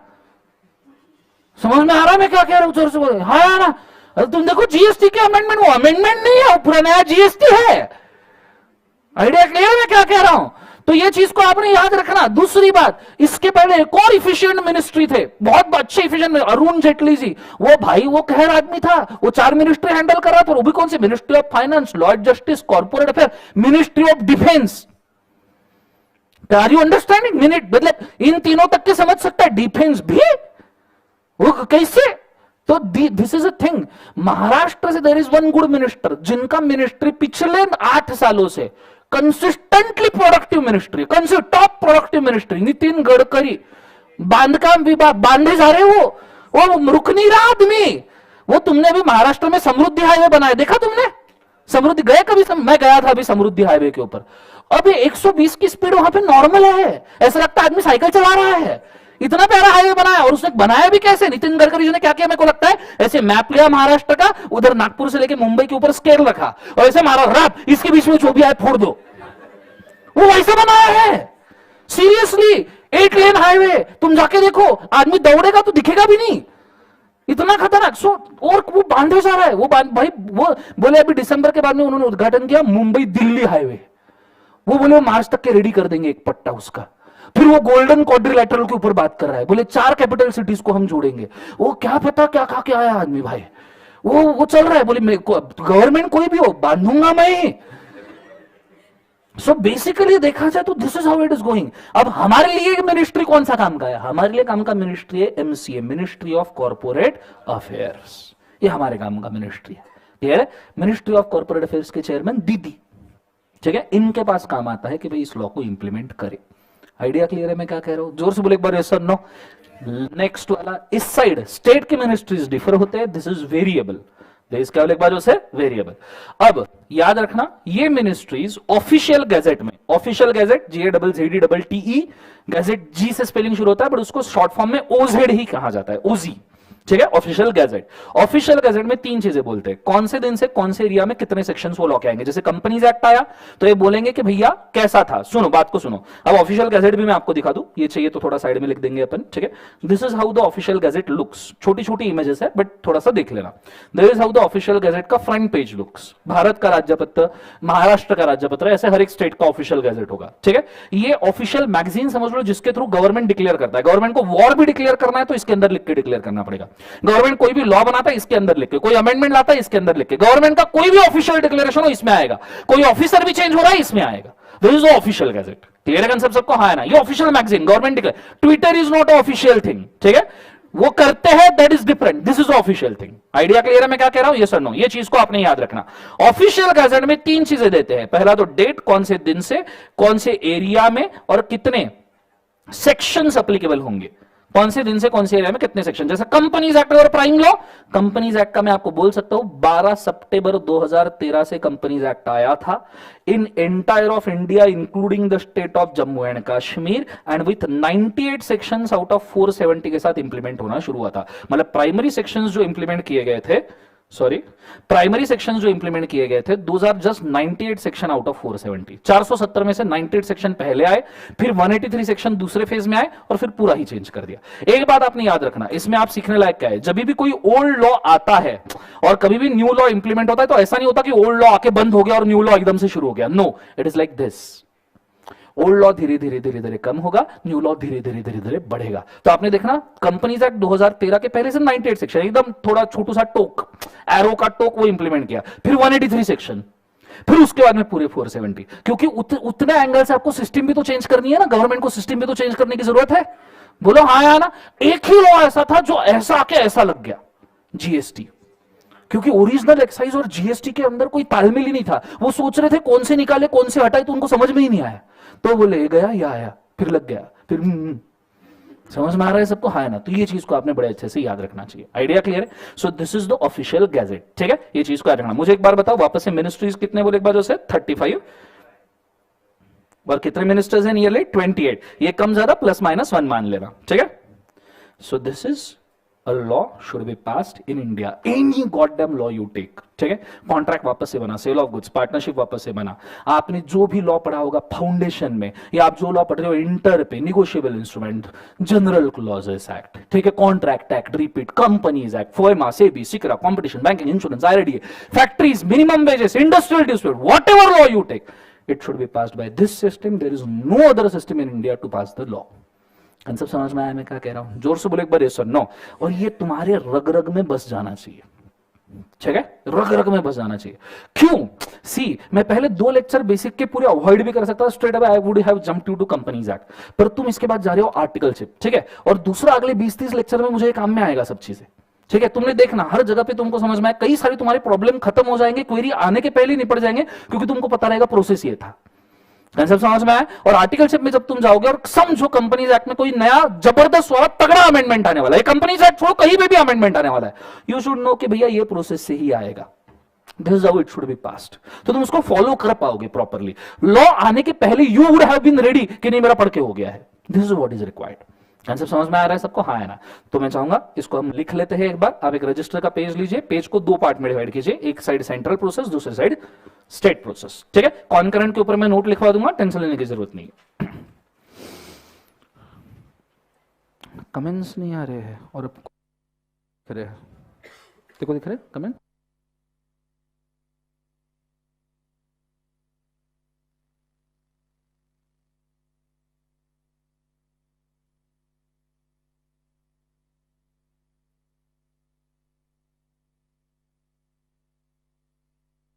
यहां से नहीं, सॉरी, मैं आपको बताता हूं कहां से लिखना है, जस्ट वेट। 2 पार्ट कर लीजिएगा। अच्छा, एक छोटा सा डिस्कशन करूं, चलेगा? और नॉलेज पॉइंट ऑफ व्यू करूं? तुम बोले चलो फास्ट ट्रैक बैच है, जीवन में रेगुलर से भी बेकार वाला है। सुन लो, एक छोटा सा डिस्कशन मैं करता हूं। तुम्हें पता है हर इलेक्शन के वक्त, ये अभी वापस से आने वाला 2024 में, 2 years टू गो जस्ट, है ना। 2024 में वापस से सेंट्रल इलेक्शन आने वाला है, मोदी जी वाला। तब तो तुम इस चीज को टैली कर सकते हो। तुम देखना कभी भी इलेक्शन के अंदर ना, जो भी पार्टीज है वो उत्तर प्रदेश में जाके बैठ जाती है। सबसे ज्यादा फोकस उत्तर प्रदेश पे होता है कि उत्तर, और प्राइम मिनिस्टरियल कैंडिडेट देखना वो हमेशा उत्तर प्रदेश से खड़ा रहेगा, मतलब रहेगा। और प्राइम मिनिस्टर कैंडिडेट 2 जगह से खड़ा होता है। जैसे मोदी जी वडोदरा से खड़े थे फर्स्ट इलेक्शन में, और उधर उत्तर प्रदेश में वाराणसी से खड़े थे, if I am not wrong, 2 जगह से। क्यों ऐसा? उत्तर प्रदेश में क्या खास बात है? This is total tally of the members of parliament का लिस्ट, कि कौन से स्टेट से कितने सीट्स है, ठीक है। 5 स्टेट ऐसे है, इन 5 स्टेट को तुमने अगर काबिज कर लिया तो कंफर्म गवर्नमेंट तुम्हारा है। 5 स्टेट, उसमें से सबसे पहला नाम अगर तुम उत्तर प्रदेश को देखो, टोटल 80 सीट्स है भाई। 545 में से 545 में से 80 सीट सिर्फ उत्तर प्रदेश में है।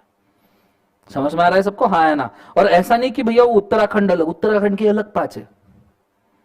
समझ में आ रहा है? तो 80 seats in the Uttar Pradesh. फिर तुम टैली करते जाओ कि और कौन सा बड़ा हुआ है, उसके नीचे वेस्ट बंगाल, ममता दीदी 42 सीट्स, ठीक है। फिर आप उसके भी अंदर थोड़ा सा देखो, 39 सीट्स के साथ इट इज तमिलनाडु, ठीक है। फिर उसके पीछे ये वाले लिस्ट में आ जाओ तो आप देख सकते हो बिहार 40 सीट्स, दिख रहा है सबको? यस और नो? और महाराष्ट्र, जय महाराष्ट्र 48 सीट्स, ठीक है। और एक राजस्थान है, if I am not wrong, Rajasthan किधर गया?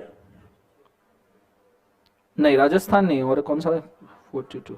आंध्र प्रदेश, यस। अभी पर आंध्र प्रदेश भी तेलंगाना और इसमें टूट गया है, इसके अंदर तेलंगाना लिखा नहीं है, बट ठीक है। बट ये 4-5 स्टेट्स, ये अगर 4-5 स्टेट्स में तुम्हारी सरकार चुन के आई तो कंफर्म गवर्नमेंट तुम बना रहे हो, ऐसा माना जाता है। क्लियर है answer? That's why Uttar Pradesh, ये 4-5 स्टेट बहुत काम के हैं। तुम जब इलेक्शन देखो, एग्जिट पोल देखो, तो 4 स्टेट्स के ऊपर हमेशा फोकस रखने का, कि भैया ये 4 जीत गए मतलब game over.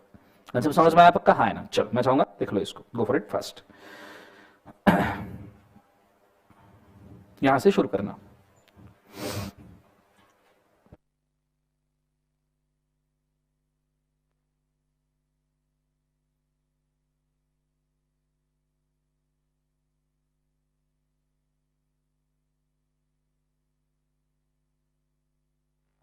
Okay, live stream में सबको समझ में आ रहा है गाइज? Please tell me. ठीक है, गया तो भी चलेगा तो।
Everybody done? नेक्स्ट वाला स्लाइड के ऊपर मैं जा रहा हूं, ठीक है?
हो गया सबका?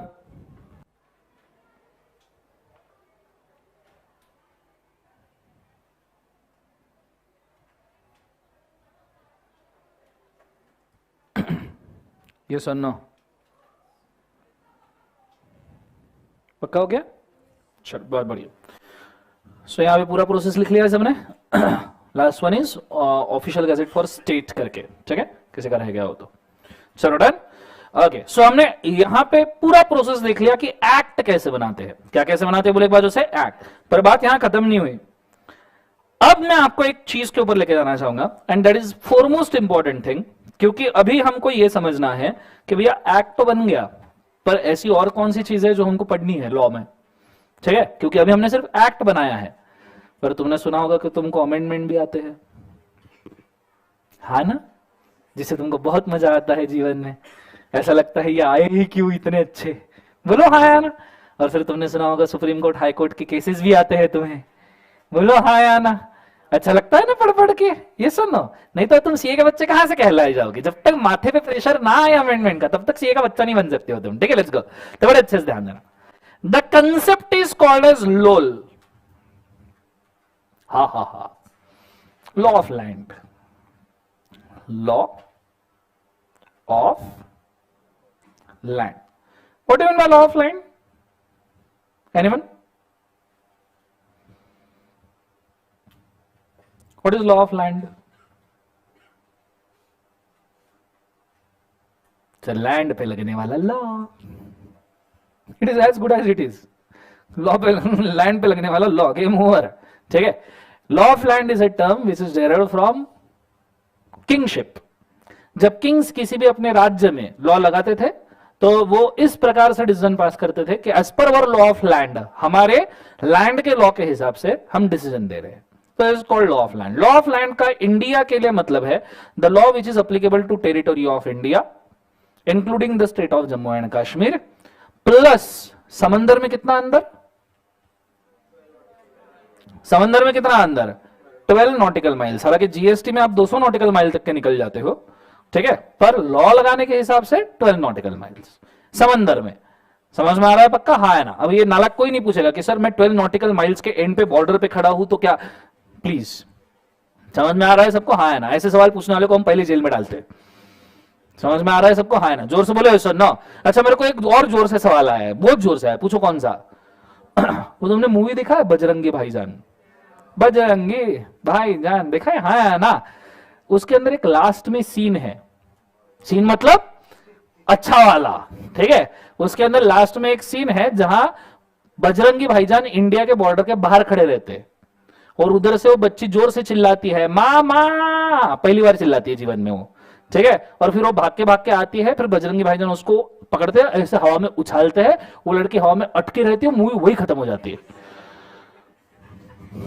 बोलो हाँ ना, याद आया सबको? मुझे तो बजरंगी भाईजान इंडिया के बॉर्डर के बाहर है, पर पाकिस्तान के बॉर्डर के भी बाहर है, वो बीच में है ना। उनको कौन सा लॉ लगा है? उनको लगेगा लॉ ऑफ लैंड अपना? No sir, yes sir. एक बात, ये सवाल आते कहां से तुमको?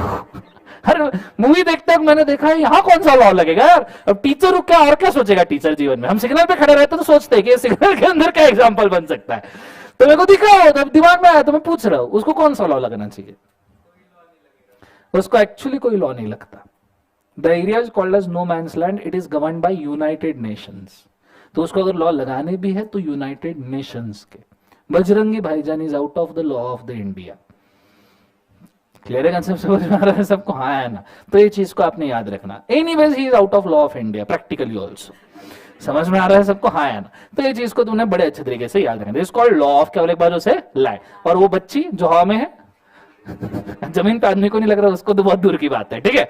सो लॉ ऑफ लैंड की अगर हम बात करें तो लॉ ऑफ लैंड को आप 4 पार्ट में डिवाइड कर सकते हो गाइस। कितने पार्ट्स में बोले एक बार उसे? 4। सबसे पहले अभी तक जो हमने पूरा प्रोसेस देखा, लंबा चौड़ा 1-1.5 घंटे का discussion, that is about preparation of act. That is about preparation of act. A act is a part of law of land. Act is a part of law. आप कंपनीज एक्ट बोल रहे हो, it is a part of law. Income tax act बोल रहे हो, it is a part of law. Negotiable instrument, contract, everything is a part of law. Act is pass by either parliament या तो फिर state legislature.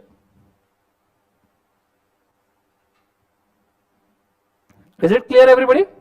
बोलो हाँ है ना. अब जब तुम्हें एक्ट पास करना पॉसिबल नहीं है, not possible, but law is required, but law is क्या बोले बाजू से रिक्वायर्ड, तो आप क्या बनाते हो बच्चों? You create ordinance. You create क्या बोले बाजू से ऑर्डिनेंस. यू क्रिएट क्या बोले बाजू से ऑर्डिनेंस. इसके लिए मैं लिखना चाहूंगा पास्ड बाय प्रेसिडेंट और governor but not by houses, but need to be passed, but need to be क्या लिखवा जो से passed in next session. Next house session में कहूंगा. हाउस मतलब आप ले लो कोई भी हाउस, पार्लियामेंट्री हाउस या state legislature house. House session. This is called as क्या लिखवा जो से ordinance. Ordinance is a love story between a standing committee and a president. ठीक है, हमने देख लिया. चलो, अगर इन दोनों में भी कंफ्यूजन है, there is still a problem और कंफ्यूजन. प्रॉब्लम और क्या लिखवा जो से कंफ्यूजन. तो आप किसके पास जाते हो? तो you normally go to department. You normally go to क्या लिखवा जो से डिपार्टमेंट. कि भैया प्रोसेस समझ में नहीं आ रहा, बताओ क्या करे. भैया तुमने ये वर्ड लिखा है, वर्ड ही समझ में नहीं आ रहा, बताओ क्या करे. भैया तुमने ये प्रोसेस बोला है पर प्रैक्टिकल नहीं है, बताओ क्या करे. भैया इस लाइन का इंटरप्रिटेशन हमने ऐसा निकाला, तुमने वैसा निकाला, बताओ क्या करे. कंसेप्ट समझ में आ रहा है सबको? तो ये गो टू डिपार्टमेंट. डिपार्टमेंट के पास आते हैं 3 पावर्स. पहला नोटिफिकेशंस, ये विजय सर ने बताया होगा ना. दूसरा सर्कुलर्स, और तीसरा क्या है गाइस? रूल्स. तीसरा क्या है? Rule. Notifications are changes. Changes can be addition, deletion, multiplication, कुछ भी हो सकता है. लॉ से कुछ उड़ा देना है तो भी नोटिफिकेशन है, ऐड करना है तो भी नोटिफिकेशन है, रिप्लेस करना है तो भी नोटिफिकेशन है. क्लियर है? Is a changes. What is circular? Circulars are clarification. Circulars are क्या एक बात से क्लैरिफिकेशन. एक दिन तुम्हारा पेट दुख रहा है, बहुत जोर से पेट दुख रहा है. ठीक है, इसका पेट दुख रहा है, नाम बोल भाई. आयुष. आयुष का एक दिन बहुत पेट दुख रहा था. आयुष एक डॉक्टर के पास गया. डॉक्टर को पूछा, सर मेरा बहुत पेट दुख रहा है, क्या करूं? डॉक्टर ने बोला acidity. Ayush, second opinion is necessary in India, है ना. एक डॉक्टर के भरोसे पे नहीं बैठ सकते. आयुष गया दूसरे डॉक्टर के पास में, उसको सर बहुत पेट दुख रहा है, बहुत. दूसरा डॉक्टर, तुमको हो गया जो नहीं होना चाहिए था. पात्र घटनाएं काल्पनिक. ठीक है, तो ऐसे सिचुएशन में 2 ओपिनियन आना. आयुष कंफ्यूज, अब क्या करूं? तीसरे डॉक्टर के पास. तीसरा, तुमको अपेंडिक्स हो गया. एक बीमारी 4 इलाज, और चारों इलाज अलग अलग इंटरप्रिटेशन के. ऐसा अगर लॉ में हुआ, 1 लाइन 4 इंटरप्रिटेशन, तो डिपार्टमेंट को आना पड़ेगा ना भाई. तो सर्कुलर लेके आते हैं, भैया इस लाइन का मतलब ये है, ये छोड़ के कुछ और मत मानना. आइडिया क्लियर है? That is circular. Idea clear है? नेक्स्ट वाला rules. What is rules? Rules is a process. एक, आई होप सो, तुमने बहुत बड़ी चीज, I don't hope so, I hope so negatively, positively I don't hope so, पर negatively ये चीज हुई हो सकती है शायद तुम्हारे केस में. एक बहुत बड़ा पैरामीटर तुमने मिस किया होगा, ई फॉर्म्स. कंपनीज एक्ट के ई फॉर्म्स.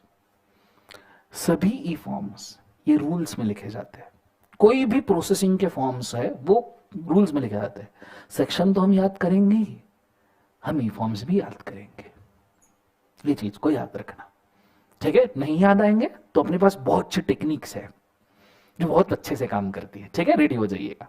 तो डिपार्टमेंट ने क्या कह दिया बोले एक बार? नोटिफिकेशन. दूसरा क्या? सर्कुलर्स. तीसरा क्या? रूल. फिर भी तुम्हारी दिक्कत नहीं मिटी. दिक्कत अभी भी दिक्कत ही है. फिर भी you still have problems and disputes. Problem and का बाजू से डिस्प्यूट.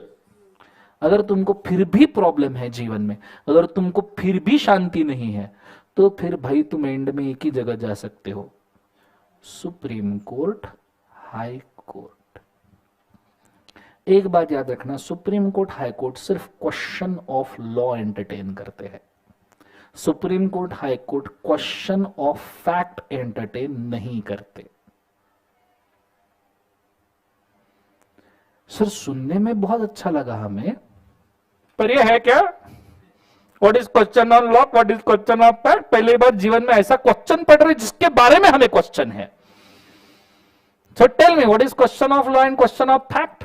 एनीवन?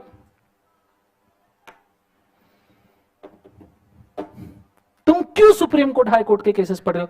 क्यों तुम पुणे डिस्ट्रिक्ट कोर्ट का केस नहीं पढ़ रहे, कंपनीज एक्ट का?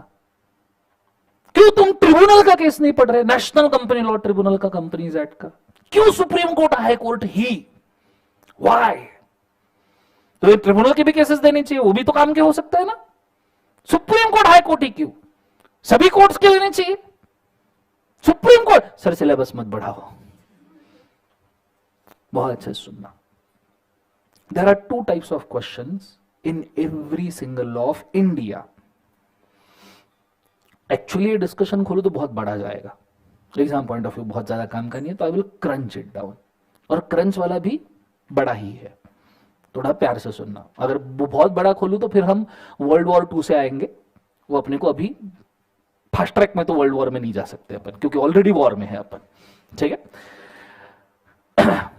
ऐसा समझ लो ब्रीफ में, जिन कंट्रीज को ब्रिटिशर्स ने रूल किया और ब्रिटिशर्स के जो कंट्रीज दोस्त है, जैसे US, British, US, European countries, NATO एक साइड, और दूसरे साइड जर्मनी, जापान, हिटलर वाले। वर्ल्ड वॉर 2 इनमें हुआ था ना।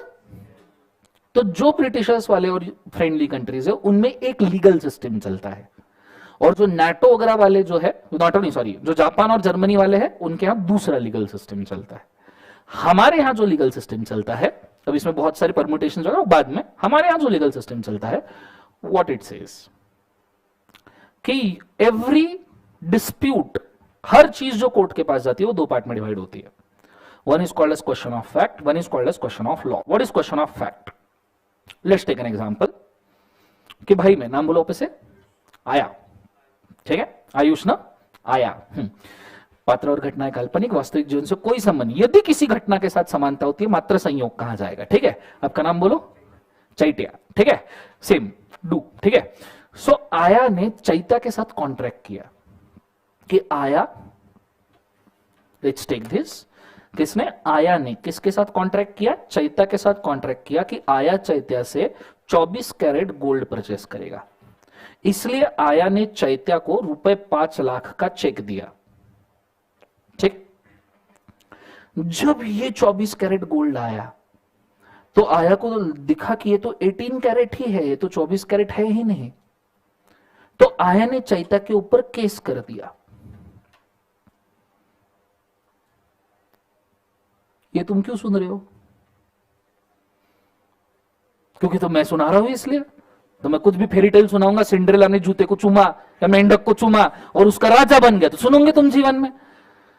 ये मैं सुना रहा हूं इस तरह। व्हाट आई मीन टू से, ये केस का तुमसे कोई रिलेवेंस है? ऐसा है क्या कि ये केस सुनने के वजह तुमको 1-1 ग्राम गोल्ड मिलेगा? नहीं। अच्छा, ये केस में जो भी डिसीजन आएगा इससे तुम्हारे ऊपर कोई असर होने वाला है? दिस विल ओनली अफेक्ट आया एंड चैत्या। प्राइमरी तुमको केस में लग रहा होगा चैत्या का गलती 18 कैरेट गोल्ड दिया। यू नेवर नो आया की वेइंग मशीन ही खराब हो, यू नेवर नो आया ने जो चेक दिया वही बाउंस हो गया हो। फैक्ट कैन बी डिस्टॉर्टिंग, पर इससे तुम्हारा कोई लेना देना नहीं है। जो भी डिसीजन आया 2 पार्टी सफर करेगी, उनका प्रॉब्लम, वो कुछ भी करे, हमारे से कोई लेना देना। This is called as question of fact. When a decision of the case affect only to the parties of the contract is a question of fact. Is it clear यहां तक के? जोर से बोलो हाँ या ना। Now I'll tell you question of law. Question of fact only affect parties to contract. Parties to क्या लिखा जो से? Contract. Question of law is nothing but a question of fact. बहुत प्यार से सुनना, नहीं तो गियो। Question of law is nothing but a question of fact which affects entire public. Question of law भी क्वेश्चन ऑफ फैक्ट ही है, क्योंकि कहीं किसी फैक्ट में दिक्कत आई तो वो कोर्ट के पास आया, पर इसका डिसीजन साला पूरे देश के ऊपर असर करेगा। कहीं कोई डिस्प्यूट मिला, वो कोर्ट के पास आया, पर कोर्ट ने बताने के पहले भी सोचा कि साला मैं कोई बोलूंगा ना तो पूरा देश मानेगा इसको, हो गया question of law. For example, little example, Gokulashtami पता है? गोकुलाष्टमी, गोकुलाष्टमी महाराष्ट्र में बहुत फेमस है फेस्टिवल, उधर भी बहुत ज्यादा फेमस है, कृष्ण जी जहां पे पैदा हुए, ठीक है। गोकुलाष्टमी में दही हंडी होती है, और दही हंडी फोड़ने के लिए हम पिरामिड्स बनाते हैं, मनोरे, हाँ है ना। और पिरामिड्स में नॉर्मली देखा होगा टॉप का जो बंदा होता है वो एकदम पतला सा, हल्का सा, छोटा सा बच्चा होता है कि जिसको किधर भी उठा के शफल किया जा सके, हाँ है ना। एक केस हो गया मुंबई में, गोकुलाष्टमी में एक मित्र मंडल था, मित्र मंडल ने मनोरे बनाए, मनोरे के ऊपर एक छोटा बच्चा था, 8वीं 9वीं 10वीं क्लास का होगा, वो चढ़ा, उसने मटकी फोड़ी, और मटकी फोड़ने के बाद किस्सा होता है पूरा पिरामिड गिरता है, ठीक है। अगर सोफिस्टिकेटेडली उतारो तो उतर सकता है, पर वो जोश जोश में पिरामिड गिरता है, पिरामिड टूटा, बच्चा ऊपर से नीचे गिरा, परमानेंटली डिसेबल हो गया। बच्चा, मित्र मंडल बिलोंग फ्रॉम स्लम एरिया, घर वालों के पास पैसे नहीं थे, झोपड़पट्टी के लोग थे, गरीब लोग थे, हाथ के ऊपर पेट था, पैसा नहीं था, बच्चे को कहां से भैया, कहां मेडिकल ट्रीटमेंट देंगे वो, घर वालों के पास पैसा नहीं, घर वाले रोते गए मित्र मंडल के पास कि भैया आपके एक्टिविटी में इन्वॉल्व होने की वजह से हमारा बच्चा परमानेंटली डिसेबल हो गया, पैसा दो मेडिकल ट्रीटमेंट का। मित्र मंडल भी तो झोपड़पट्टी से ही था, वो बोले हमारे पास भी तो पैसा नहीं, हम क्या करें। घर वालों को गुस्सा आ गया, बोले ये नहीं चलेगा, पब्लिक इंटरेस्ट लिटिगेशन फाइल कर दिया कोर्ट में, हाई कोर्ट ऑफ मुंबई, कि बोले क्या चल रहा है, अब हमारे बच्चे का खर्चा कौन देगा, मित्र मंडल तो देने के लिए रेडी नहीं है। तो फिर इन्होंने केस कर दिया हाईकोर्ट में कि भैया मित्र मंडल ने हमको खर्चा देना चाहिए। हाईकोर्ट में जज जब बैठा था, मित्र मंडल का रिप्रेजेंटेटिव सामने आया, लॉयर, और मित्र मंडल के लॉयर ने क्या बोला होगा, मित्र मंडल के लॉयर ने जज को बोला, जज साहब ये बोल रहे हैं कि इनका बच्चा माइनर है और वो हमारे एक्टिविटीज में इन्वॉल्व हुआ, इसलिए हमने उनको मेडिकल का खर्चा देना चाहिए। मित्र मंडल ने ये बोला, ये क्लेम कर रहे हैं, पर जज साहब इनका बच्चा माइनर हो या मेजर हो क्या फर्क पड़ता है, रिलीजियस एक्टिविटी में इन्वॉल्व होने का राइट बचपन से लेकर हर एक पर्सन को है। इट इज रिलीजियस एक्टिविटी, और तुम रिलीजियस एक्टिविटी में इन्वॉल्व होने का राइट बचपन से लेकर हर पर्सन को, पैदा हुआ तो रिलीजन लग गया ना भाई, तो वहां से वो कभी भी कितना भी इन्वॉल्व हो। और अगर कोई बंदा रिलीजियस एक्टिविटी में खुद होकर इन्वॉल्व हो रहा है तो हम उसके लिए डैमेजेस क्यों दे, वो तो खुद की मर्जी से इन्वॉल्व हुआ था, हम डैमेजेस नहीं देंगे। मित्र मंडल ने बोला, इधर से पेरेंट्स बोलते बट नहीं, हमारा बच्चा माइनर है, हमारा बच्चा माइनर है तो रिलीजियस एक्टिविटी में वो खुद इंटर नहीं कर सकता, हमारी परमिशन के सिवा उसने इंटर नहीं करना चाहिए। मित्र मंडल ने हमारी परमिशन नहीं ली, हमको डैमेजेस चाहिए। जज फ्रस्ट्रेशन में आ गया, बोले क्या चल रहा। फिर जज ने, मुंबई हाईकोर्ट के जज ने डिसीजन दे दिया, बोले none of the minor person shall get involve in the religious activity unless and until the permission is taken from guardian. बोले कोई माइनर पर्सन रिलीजियस एक्टिविटी में इन्वॉल्व नहीं होगा जब तक गार्डियन का परमिशन ना आए। बवाल, आप सोचो, आप सोच नहीं पा रहे, बवाल मतलब बच्चे को कोई भी रिलीजियस एक्टिविटी करना है, पहले पेरेंट्स को पूछेंगे, मंदिर की सीढ़ी चढ़ने के पहले पप्पा,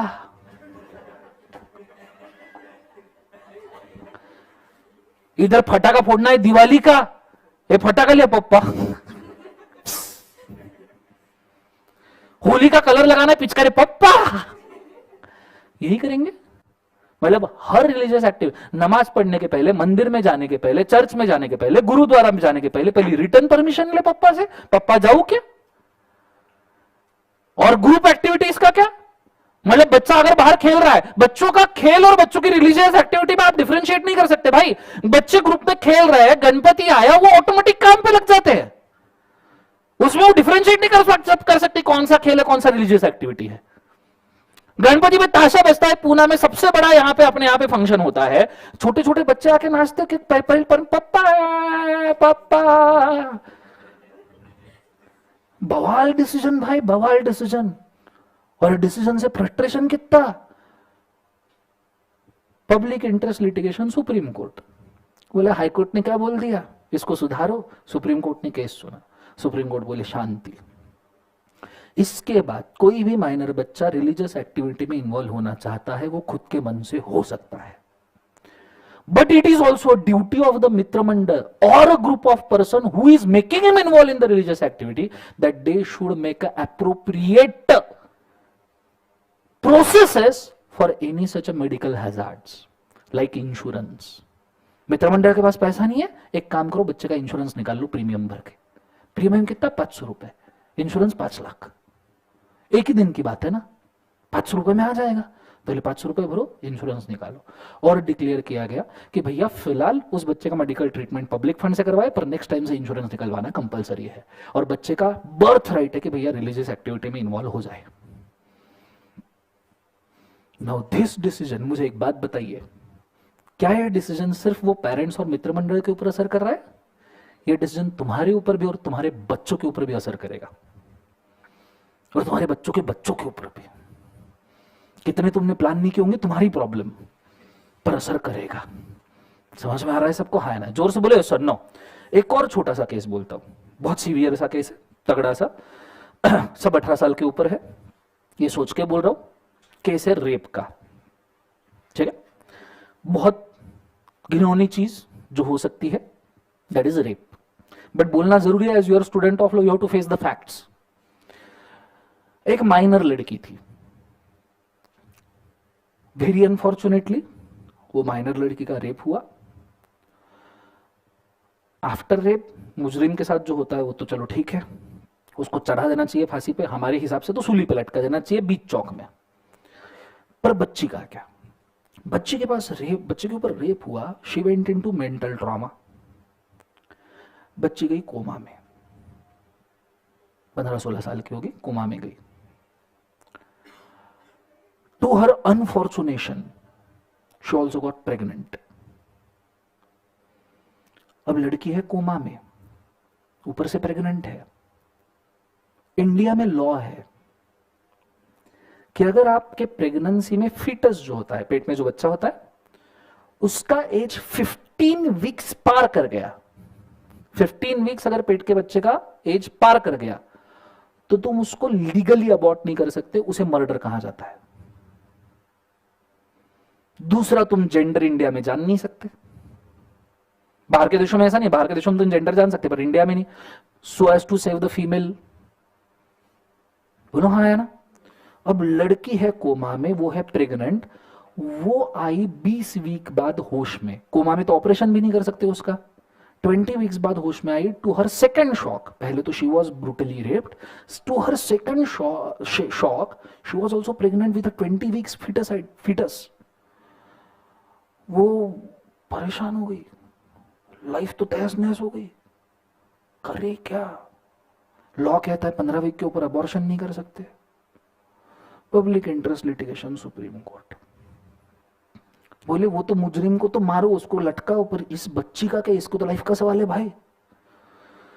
सुप्रीम कोर्ट ने लॉ देखा, बोले बात तो सही है, 15 वीक के ऊपर अबॉर्शन नहीं कर सकते भाई, अब क्या करें? तो सुप्रीम कोर्ट ने बनाया भाई एक्सेप्शन।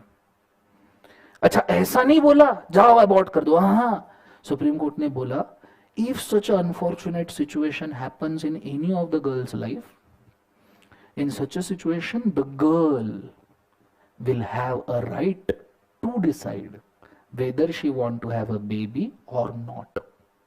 ऐसा नहीं अबॉर्ट कर दो, क्योंकि जब पेट में बच्चा होता है तो कुछ इमोशंस भी जनरेट होते हैं, और कई बार लड़कियां ये डिसीजन नहीं ले पाती कि अबॉर्ट करना है करके। उसके साथ प्यार हो जाता है, बच्चे के साथ कुछ भी ना हो तो इट्स योर एलिमेंट इटसेल्फ, तुम्हारी जान है उसके अंदर। तो it is a decision of the girl to decide to whether to abort a child or not. प्यारा डिसीजन। ऐसा कभी नहीं चाहते हम कि इंडिया में ऐसा कुछ कभी हो वापस से, पर इन केस कभी ऐसा हुआ तो क्या हम ये डिसीजन यूज कर सकते हैं? बोलो हाँ या ना? Question of law. ये दोनों केस पहले सिर्फ फैक्ट्स थे, ये दोनों केस पहले सिर्फ क्या थे? फैक्ट। पर आप देखिए इनके डिसीजन से एक ऐसा क्या बन गया? Question of law. और ये क्वेश्चन ऑफ लॉ सिर्फ supreme court, high court intervene करता है, और क्वेश्चन ऑफ लॉ पूरे पब्लिक के ऊपर असर करता है। इसीलिए तुम्हें पढ़ाया जाता है, क्योंकि तुम पब्लिक के कंसल्टेंट्स हो। इसलिए सिर्फ supreme court high court cases cases तुम्हें पढ़ाए जाते हैं। क्यों? क्योंकि तुम आगे जाके पब्लिक के कंसल्टेंट बनने वाले हो, तो वो लॉ तुम्हें पता होना चाहिए जो पब्लिक के ऊपर असर करता है, वो है question of law. Are you understanding मैं क्या कह रहा हूं? जोर से बोले एक बार, यस और no. So this is a difference between a question of fact and question of law, and all these four things, act, ordinance, department के clarifications and supreme court high court cases, together all of them is called as law of land. Is it very clear? अब समझ में आ रहा है कि हम हर चीज क्यों पढ़ रहे हैं, भाई वी आर रीडिंग। अभी तक supreme court high court cases केसेस पढ़ रहे थे, Salomon versus Salomon, Chinnaiah versus Ramaiah. अब समझ में आया क्यों पढ़ रहे हैं हम इसको? बोलो हाँ है ना? It is because those are affecting public. Is it very clear? क्यों सर्कुलर नोटिफिकेशन पढ़ रहे, क्यों ऑर्डिनेंस पढ़ रहे? It is because of this. समझ में आया पक्का सबको? Everybody understood this very clearly? Live stream में भी मुझे कृपया बताइएगा कि भाई साहब आपको समझ में आया या नहीं आया। ठीक है, मैं चाहूंगा इसको कॉपी कर लीजिए, go for it fast. Page को थोड़ा सा सेल्फी खींचते हो, पोर्ट्रेट, लैंडस्केप, तो पेज लैंडस्केप ले लेना। ठीक है, आड़ा करके। कोई दिक्कत है लाइव स्ट्रीम में जरूर बताइएगा।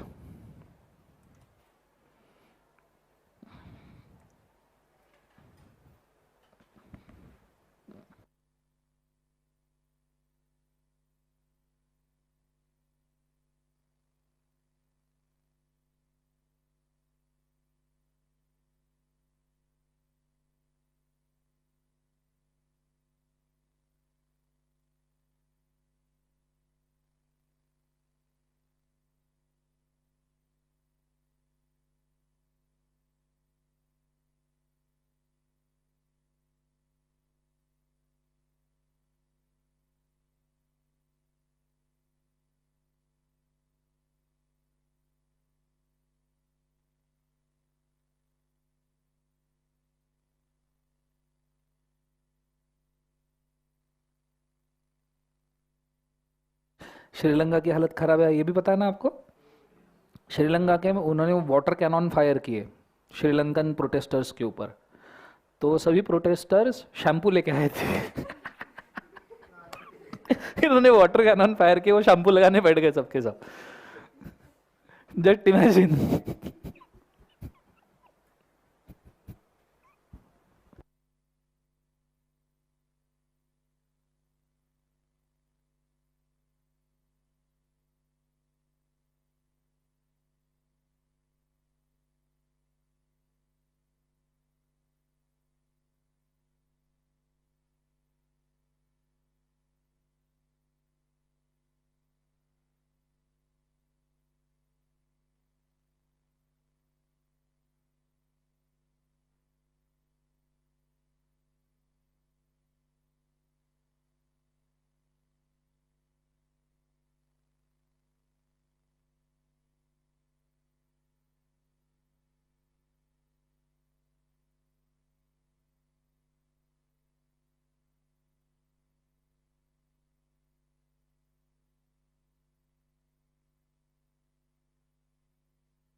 इस बार लॉ में हाईएस्ट मार्क्स स्कोर किए लड़की ने 82 मार्क्स। ठीक है, तो इफ पॉसिबल मैंने उसको रिक्वेस्ट तो किया है कि तेरा आंसर शीट मुझे चाहिए, पर आंसर शीट मांगने के लिए रिटोटलिंग करना पड़ता है, सो थोड़ा सा डर है उसको। बट अगर मिल गया तो I will show you, even I will show you of the finals also. Final के बच्चे भी आंसर राइटिंग जो करते हैं वो भी, अगर मेरे पास आंसर शीट आए तो मैं बताऊंगा कि सिर्फ वो बुलाए, दैट इज द थिंग, ठीक है। तो 82 मार्क्स है, आई गेस उससे ज्यादा भी हो सकते हैं। फाइनल में तो 87 90 मार्क्स इज द हाईएस्ट। सो अगर मुझे इनके रैंकर्स के मार्कशीट में ये मिले answer sheet, I will show you कि कैसे लिखा है इन्होंने, ठीक है। एनीवेज हम 30 दिन प्रैक्टिस तो करने ही वाले हैं क्लास में ही और साथ में होमवर्क में, तो उसमें सॉल्व हो जाएगा मैक्सिमम, बट एक बार आपको पता होना चाहिए कि आंसर कैसे लिखे, बिकॉज ये 30 दिन में हम क्या पढ़ रहे हैं उसका फायदा तभी है जब आखिरी 3 घंटे आपके मैनेज हो रहे हो, and answer sheets will justify कि आपके 3 घंटे आखिरी आप मैनेज कैसे कर रहे हो, दैट इज मोर इंपॉर्टेंट, ठीक है।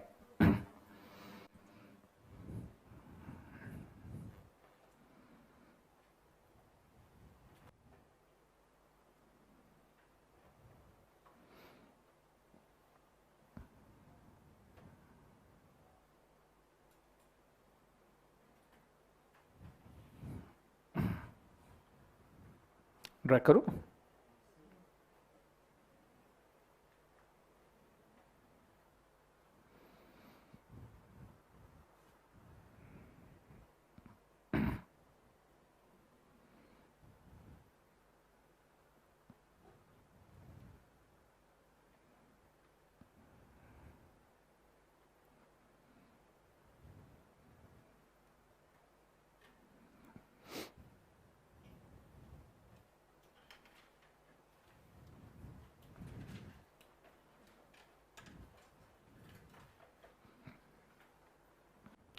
Done everybody?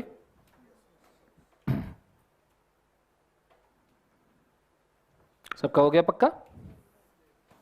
ओके, अभी हमने क्या पढ़ा बोला एक बार जोर से, लॉ ऑफ लैंड। हम एक एक बेसिक खत्म करते जा रहे हैं। Now last basic which is remaining, जो हमें अभी पढ़ना है और वो बहुत इंपॉर्टेंट बेसिक है, it is called authorities under companies act, ठीक है। तुमने इसके पहले कंपनीज एक्ट पढ़ा होगा ऑफकोर्स, आरओसी सुना है? What is ROC? Register, long form नहीं पूछा रे मैंने, I am asking you ROC कौन से टाइप का अथॉरिटी है?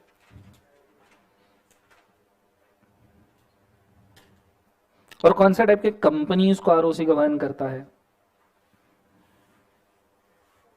अच्छा, आपने एनसीएलटी भी सुना होगा। एनसीएलटी कौन से टाइप का अथॉरिटी है?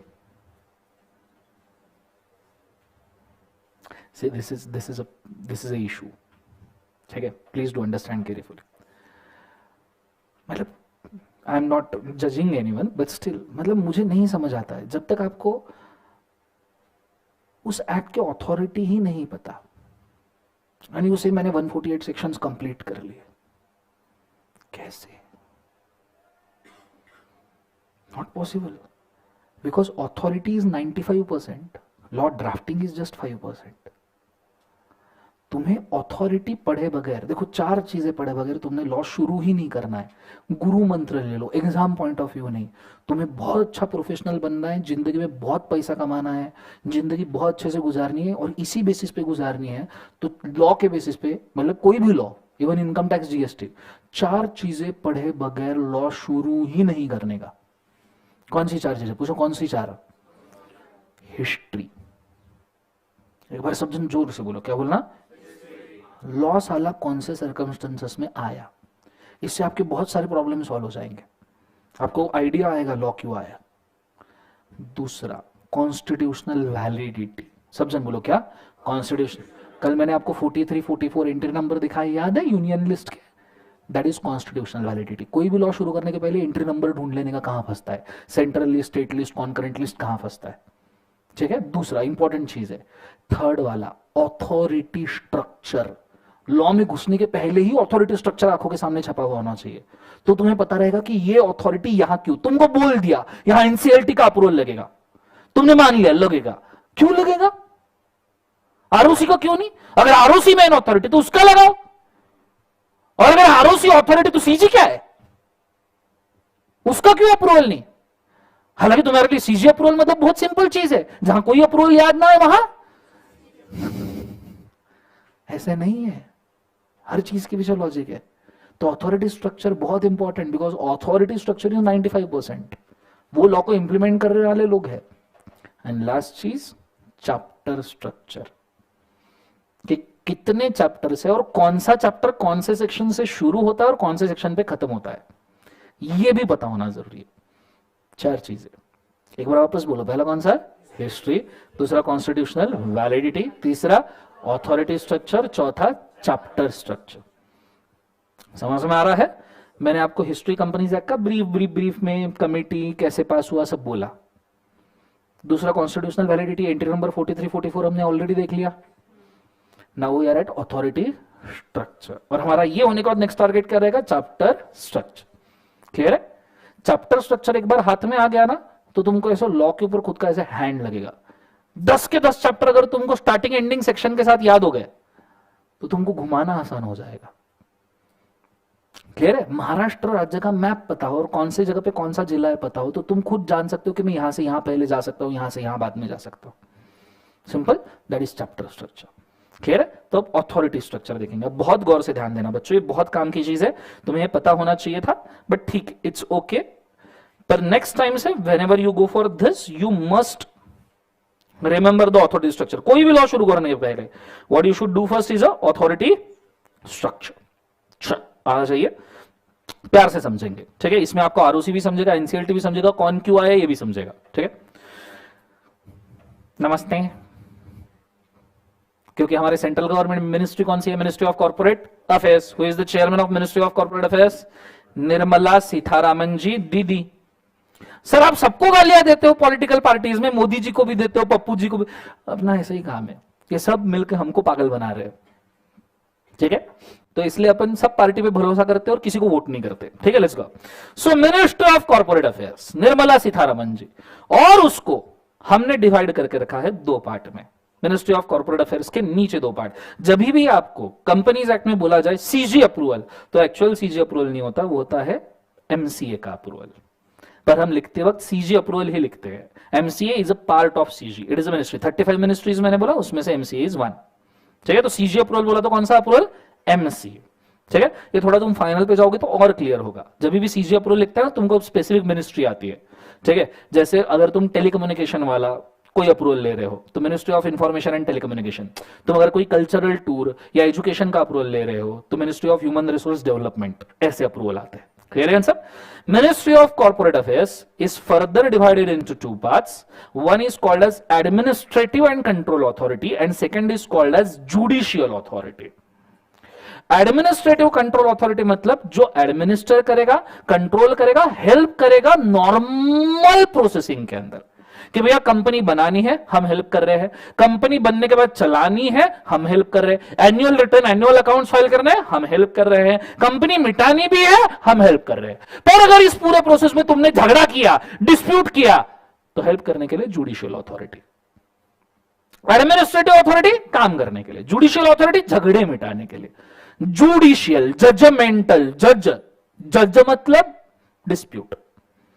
आइडिया क्लियर है मैं क्या कह रहा हूं? एडमिनिस्ट्रेटिव अथॉरिटी फर्दर 2 पार्ट में डिवाइड होता है। One is regional director, second is liquidator. Regional director के नीचे आता है आरओसी और साइड में लिक्विडेटर। सर ऐसा क्यों? एडमिनिस्ट्रेशन में भी क्यों regional director, liquidator? Active companies जो होती है, जो काम करने वाली कंपनीज होती है, अभी एक्टिव है। इंडिया में वैसे कितने कंपनीज है? इंडिया में 15,30,000 प्लस कंपनीज रजिस्टर्ड है, 15,30,000 से ज्यादा। पर वो सभी की सभी काम कर रही है क्या? नहीं, कुछ लिक्विडेशन में होगी, ऐसा कहा जाता है, नॉट ए एग्जैक्ट नंबर। पर 15,30,000 में से कहा जाता है 1.5 से 2 lakh company at this point of time एक तो बैंकरप्सी पे होगी, नहीं तो लिक्विडेशन में होगी। तो उन कंपनीज को तो अलग रेगुलेशन लगनी चाहिए ना, उनको अलग लोगों ने देखना चाहिए। सो जो डॉर्मेंट या लिक्विडेटिंग कंपनीज होती है उनके लिए होता है liquidator. These are non active कहेंगे हम। कौन सा बोले एक बाजू से? Non active. तो आपने देखा ना कई जगह पे आपको लिक्विडेटर का अप्रूवल होगा, स्पेसिफिकली इन चार्जेस वाला चैप्टर, वहां आपको लिक्विडेटर रिसीवर का ज्यादा रेफरेंस है। क्लियर है? आप ये इंटर पे, फाइनल पे जब आप जाओगे वाइंडिंग अप वगैरह चैप्टर, तो वहां तो पूरा लिक्विडेटर है, आरओसी को कोई पूछता भी नहीं है। कंसेप्ट समझ में आ रहा है मैं क्या कह रहा हूं? ये चीज। अब इंडिया में रीजनल डायरेक्टर से बच्चों 7, ये 7 रीजनल डायरेक्टर मेन है, इनके नीचे आते हैं ROCs, registrar of companies. Regional director 7 है तो ये 4-5 आरओसी का रिपोर्टिंग लेते हैं, 4-5 आरओसी को गवर्न करते हैं। और आरओसीज एक्चुअली कंपनी से कनेक्ट करती है एडमिनिस्ट्रेशन लेवल पे। इंडिया में if I am not wrong, you can also tally, there are 25 ROCs, 25 ROCs है। नॉर्मली आंध्र प्रदेश तेलंगाना सेपरेट होने की वजह से, जम्मू कश्मीर यूनियन टेरिटोरीज बनने की वजह से आरओसी का नंबर अभी अभी बढ़ा है, पहले 22 आरओसीज हुआ करते थे, ठीक है। अभी 1-2 साल में आई एम नॉट रॉन्ग 24 या 25 है, we will just tell it, not issue. Liquidator का नंबर वेरिएबल है, क्योंकि लिक्विडेटर्स जो है ना ये कमीशन बेसिस पे काम करते हैं, फीस बेसिस पे। तो जो अच्छा सर्विस अच्छा फीस देगा वो लिक्विडेटर गवर्नमेंट डिक्लेयर कर देगा। गवर्नमेंट इनको ऑफिशियल लिक्विडेटर कहता है, जो गवर्नमेंट ने डिक्लेयर किया हुआ लिक्विडेटर है उसको ऑफिशियल कहते हैं। और आपको पता है लिक्विडेटर कौन बन सकता है? हम लोग।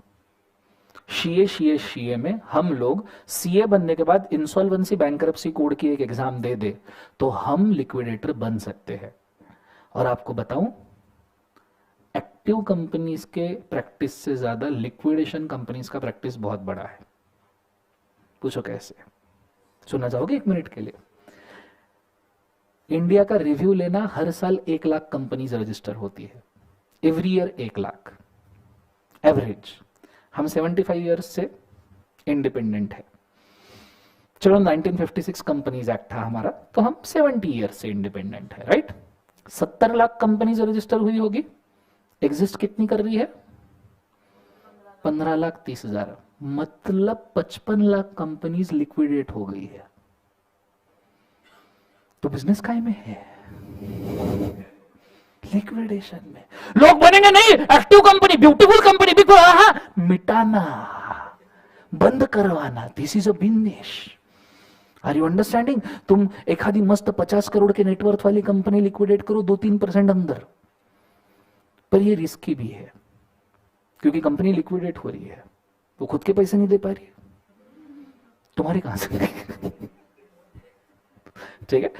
तो liquidation is a very good business. इसे इंसॉल्वेंसी बैंकरप्सी कोड में आईपीस कहा जाता है, इंसॉल्वेंसी प्रोफेशनल। तुम ही लोग जो आईबीसी के एग्जाम पास करोगे तुमको ही आईपीस कहा जाएगा, and eyepiece only can become liquidator.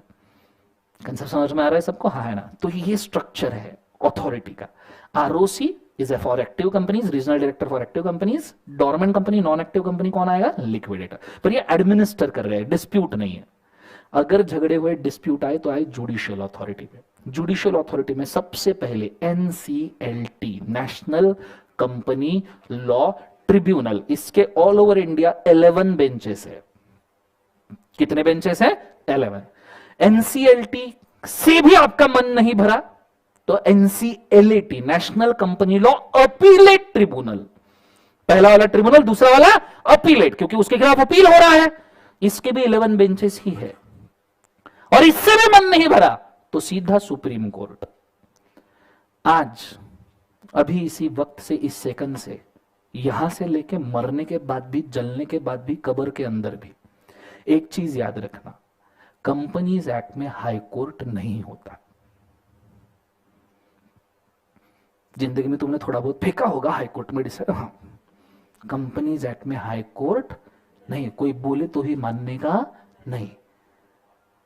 ये तुम्हारे जहन में रग रग में घुले जाने वाली चीज है। कुछ चीजें ऐसी है जो मैं बर्दाश्त ही नहीं कर सकता, मैं पर्सनल लेवल पे, और जिसको कंपनी लॉ अच्छे से मालूम है वो पर्सनल लेवल पे बिल्कुल बर्दाश्त नहीं कर सकता, जैसे कंपनी एक्ट में हाई कोर्ट बोलना। इसके बाद जीवन में तुमने कभी 30 दिन में बोला, मैं वही गोली मार देगा। समझ में आया? मरने के बाद भी, जलने के बाद भी, कब्र के अंदर भी। फिर मरने के बाद तुम कब्र के अंदर हो, मैं कभी आया तुम्हारे कब्र पे ऐसे उठे, उठ, मिट्टी विट्टी उठा के, मैं पूछूंगा कंपनीज एक्ट में तुमने बोलना हाई कोर्ट नहीं होता, वापस सो जाना, मिट्टी में डालेगा। बहुत ज्यादा आंसर पसंद आया तो साइड में आके भी सोएगा। समझ में आ रहा है मैं क्या कह रहा हूं? जोर से बोले एक बार, यस और नो। तो कंपनीज एक्ट में हाई कोर्ट नहीं होता, पर यह चीज तुमको समझ में नहीं आएगी, क्योंकि तुम तो गजनी हो ना, क्योंकि गजनी को भी 15 मिनट याद रहता है, तुम्हारा तो वो भी मानता है। बोलो ना हाँ या ना। तो एक मस्त प्रोसेस अपने क्लास में होता है, पूछो कौन सा? इस चीज को ना, इस एक ही सेंटेंस को, जो ऐसे सेंटेंस होते बहुत काम के होते हैं और जो मैं सह नहीं सकता, जिसमें गलती करना, वो ना अपन 25 बार लिखवाते हैं।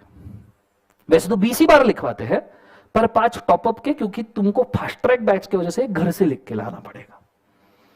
ठीक है? तो आज घर पे जाने का first homework of this class, companies act में हाई कोर्ट नहीं होता। ये जो कल लिख के नहीं आएगा, हाँ बाहर नहीं, वो क्लास के अंदर ही रहेगा, सिर्फ खड़ा रहेगा। समझ में आया? पूरा 2 घंटा ईमानदारी से, जो होमवर्क नहीं करेगा वो क्लास के अंदर 2 घंटा खड़ा रहेगा। कंसेप्ट समझ में आया? क्यों जरूरी है, क्यों ये लिखना जरूरी है? मुझे एक बात बताओ, ये तुम्हें आज पता चला होगा, बहुत सारे बच्चों को आज पता चला होगा कंपनीज एक्ट में हाई कोर्ट नहीं होता, हालांकि तुम एग्जाम दे के आए हो। बात की गहराई को समझ रहे हो? ये अभी समय नहीं था ये जानने का, ये तभी था। क्लियर है? ये अभी पता चल रहा है, तो एटलीस्ट जब जागो तब सवेरा। तो आज अपने को लिखने का है। समझ में आया पक्का एवरीबॉडी? ऐसी अपने पास 10 एक चीजें हैं, तो तुम 250 लाइंस तो मान के चलो, ये करना ही पड़ेगा, ऑप्शन नहीं है तुम्हारे पास। मैं नहीं सह सकता, मेरे बच्चे ने जाके किसी को बोला और कंपनी में वो हाईकोर्ट का डिसीजन इधर आ। समझ में आ रहा है मैं क्या कह रहा हूं? ये चीज को याद रखने का। Clear concept? एक बार जोर से बोलो पूरी ताकत से, कंपनीज एक्ट में हाईकोर्ट नहीं होता। बोलो एक बार जोर से, और कंपनीज एक्ट में हाईकोर्ट नहीं होता। बोलो। लाइव स्ट्रीम वाले मेरे को कमेंट में चाहिए, जिसने कमेंट नहीं किया उसको उसके एक्स की कसम। ठीक है? तुम्हारे लिए जो पैदा हुआ है वो शादी में पहुंचेगा ही नहीं, याद रखना, मैं बता रहा हूं तुमको। ठीक है? कंपनीज एक्ट में हाईकोर्ट नहीं होता, मेरे को यहां पे कमेंट्स में चाहिए सब लोगों से। आइडिया क्लियर है? Now this is your judicial authority structure. तुम्हारे डिस्प्यूट हुए ये यहां पे सॉल्व किए जाएंगे। क्लियर है? This is called as authority structure. Administrative problem है, there is regional director, ROC liquidator. Judicial problem है, there is a NCLT, NCLAT, supreme court. अब तुम्हें यह जरूर पता होगा कि जब तुम्हें अप्रूवल बोला होगा एनसीएलटी का, मतलब तुम समझ जाना ये डिस्प्यूटेड मैटर हो सकता है। जब तुम्हें आरओसी का बोला तुम समझ जाना है ये एडमिनिस्ट्रेटिव मैटर है। जब तुमको लिक्विडेटर बोला समझ जाना है वाइंडिंग अप फाइंडिंग अप वाली कंपनी है, नॉन एक्टिव, उसको संभालने का काम है। आइडिया क्लियर है? इतना भी बहुत बड़ी चीज है। आइडिया क्लियर है मैं क्या कह रहा हूं? जोर से बोले एक बार, यस और no. So this is authority structure. मैं चाहूंगा लिख लीजिए प्लीज।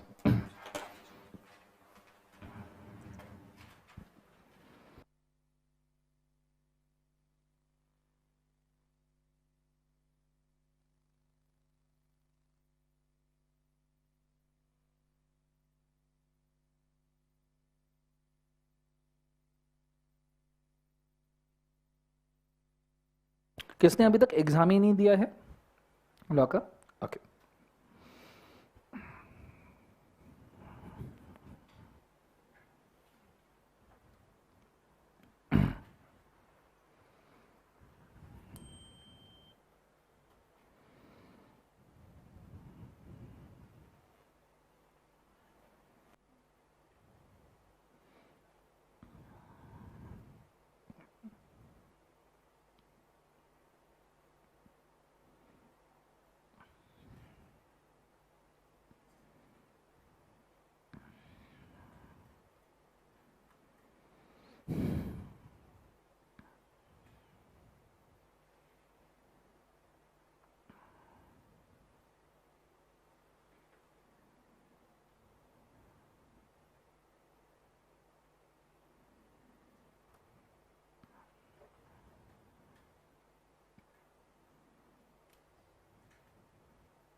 Sure done?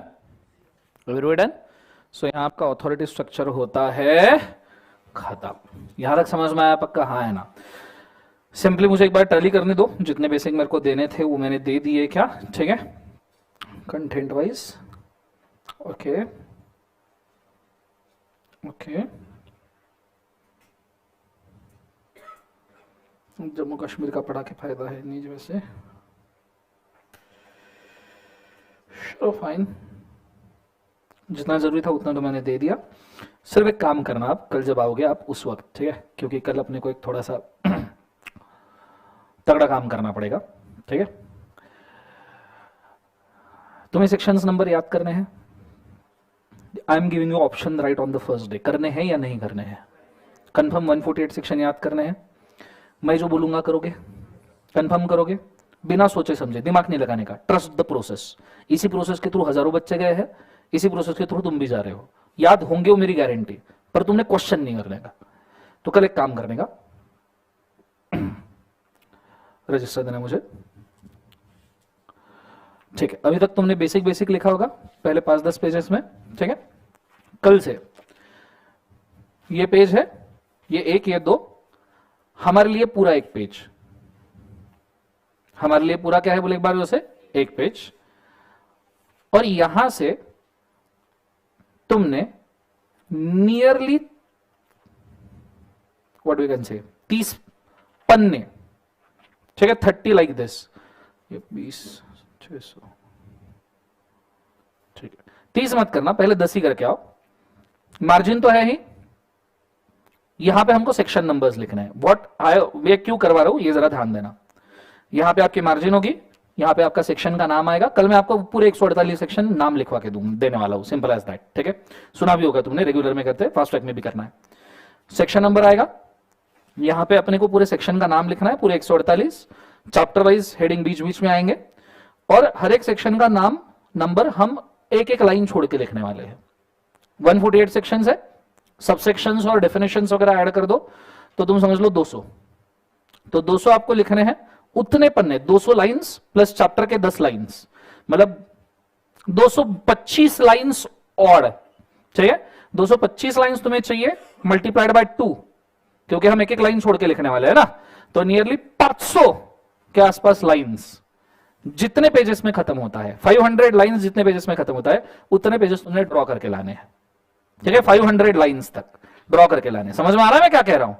500 लाइंस, अरे आ रहा है नहीं आ रहा है जीवन में, तो उतने पेजेस तुमने ड्रॉ करके लाने हैं, 500 लाइंस तक ड्रॉ करके लाने हैं। सेक्शन नंबर पेज के ऊपर नाम आएगा, और इधर का जो पेज है, क्योंकि हमारे लिए तो पूरा पन्ना है, तो ये पूरा एक मिला के, अब जैसे इसके ऊपर 20 लाइंस है ये, इफ वी से, तो ऐसा ये पूरा एक पन्ना, ऐसे 20 लाइंस का ये एक पन्ना हुआ, तो ये आपको 500 लाइंस तक ड्रॉ करना है, 500 लाइंस। तो मल्टीप्लाइड का मतलब ये 20 पन्ने तो तुम्हारे हो गए, ऊपर से 5, तो 20 तो ड्रॉ करके ला लेना, ठीक है। दिस इज 1, तो ऐसे 20, ठीक है। यहां पे आपका नाम आएगा, इधर के जो कॉलम्स है उसमें आपने एक काम करना, सेक्शन नंबर,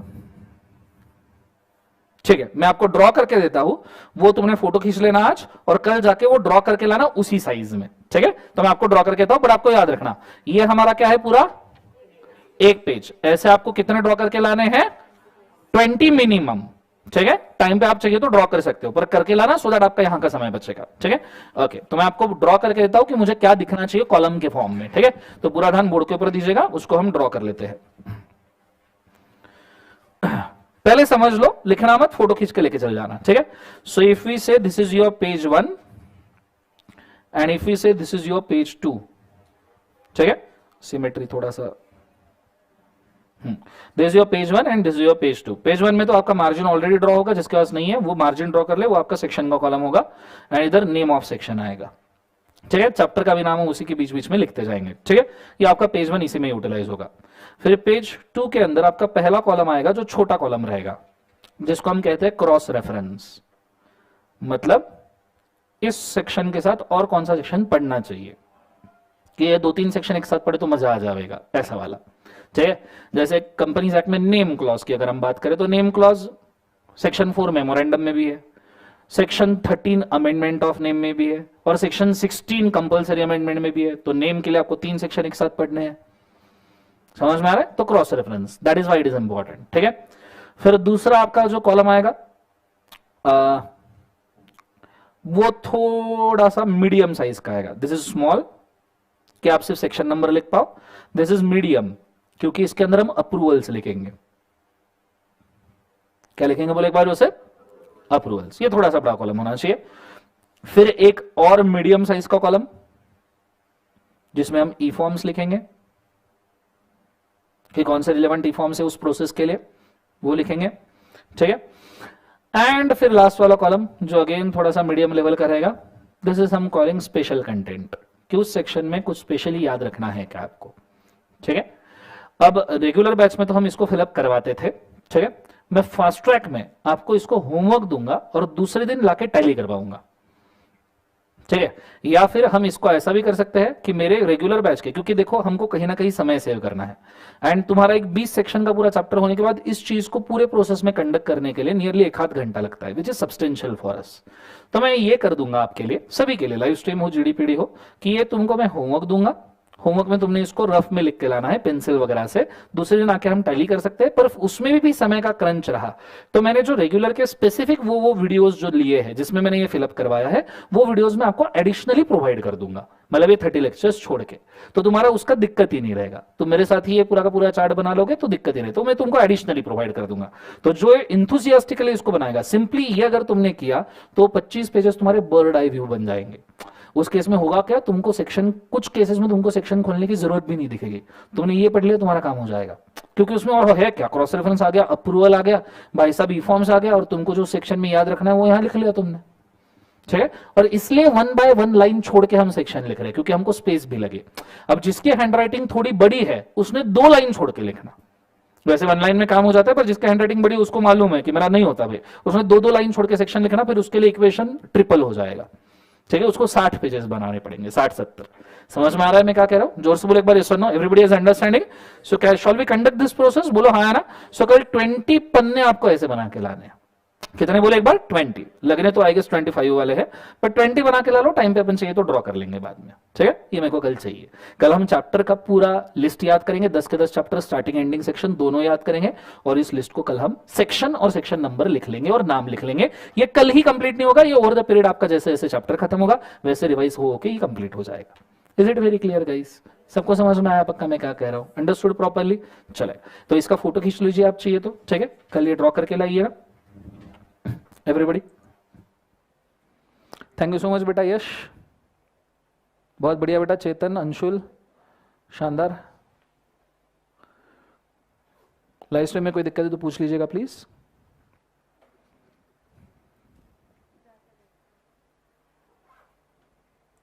चलो फोटो खींच लिया सबने, ओके। सो यहां पे आज अच्छा 2 रजिस्टर बनाए हैं सबने टू कंक्लूड, एक कंटेंट रजिस्टर, एक क्वेश्चनर रजिस्टर। कंपलसरी बनाना नियरली कल से, नहीं तो एक्सम परसों से हमारा आंसर राइटिंग शुरू हो जाएगा, ठीक है। क्योंकि कल से हम कंटेंट के ऊपर, जब कल तो आएगा नहीं होगा, कल तो यही लिखने का काम है, परसों से नियरली अपना शुरू हो जाएगा, डेफिनेशन पढ़ा दिया जाएगा, क्वेश्चन आंसर शुरू, ठीक है। चलो आज के लिए इतना काफी करते हैं guys, this is all for today, have a nice day. Thank you बोलो, जोर से बोलो। चलो good day, God bless you guys, take care.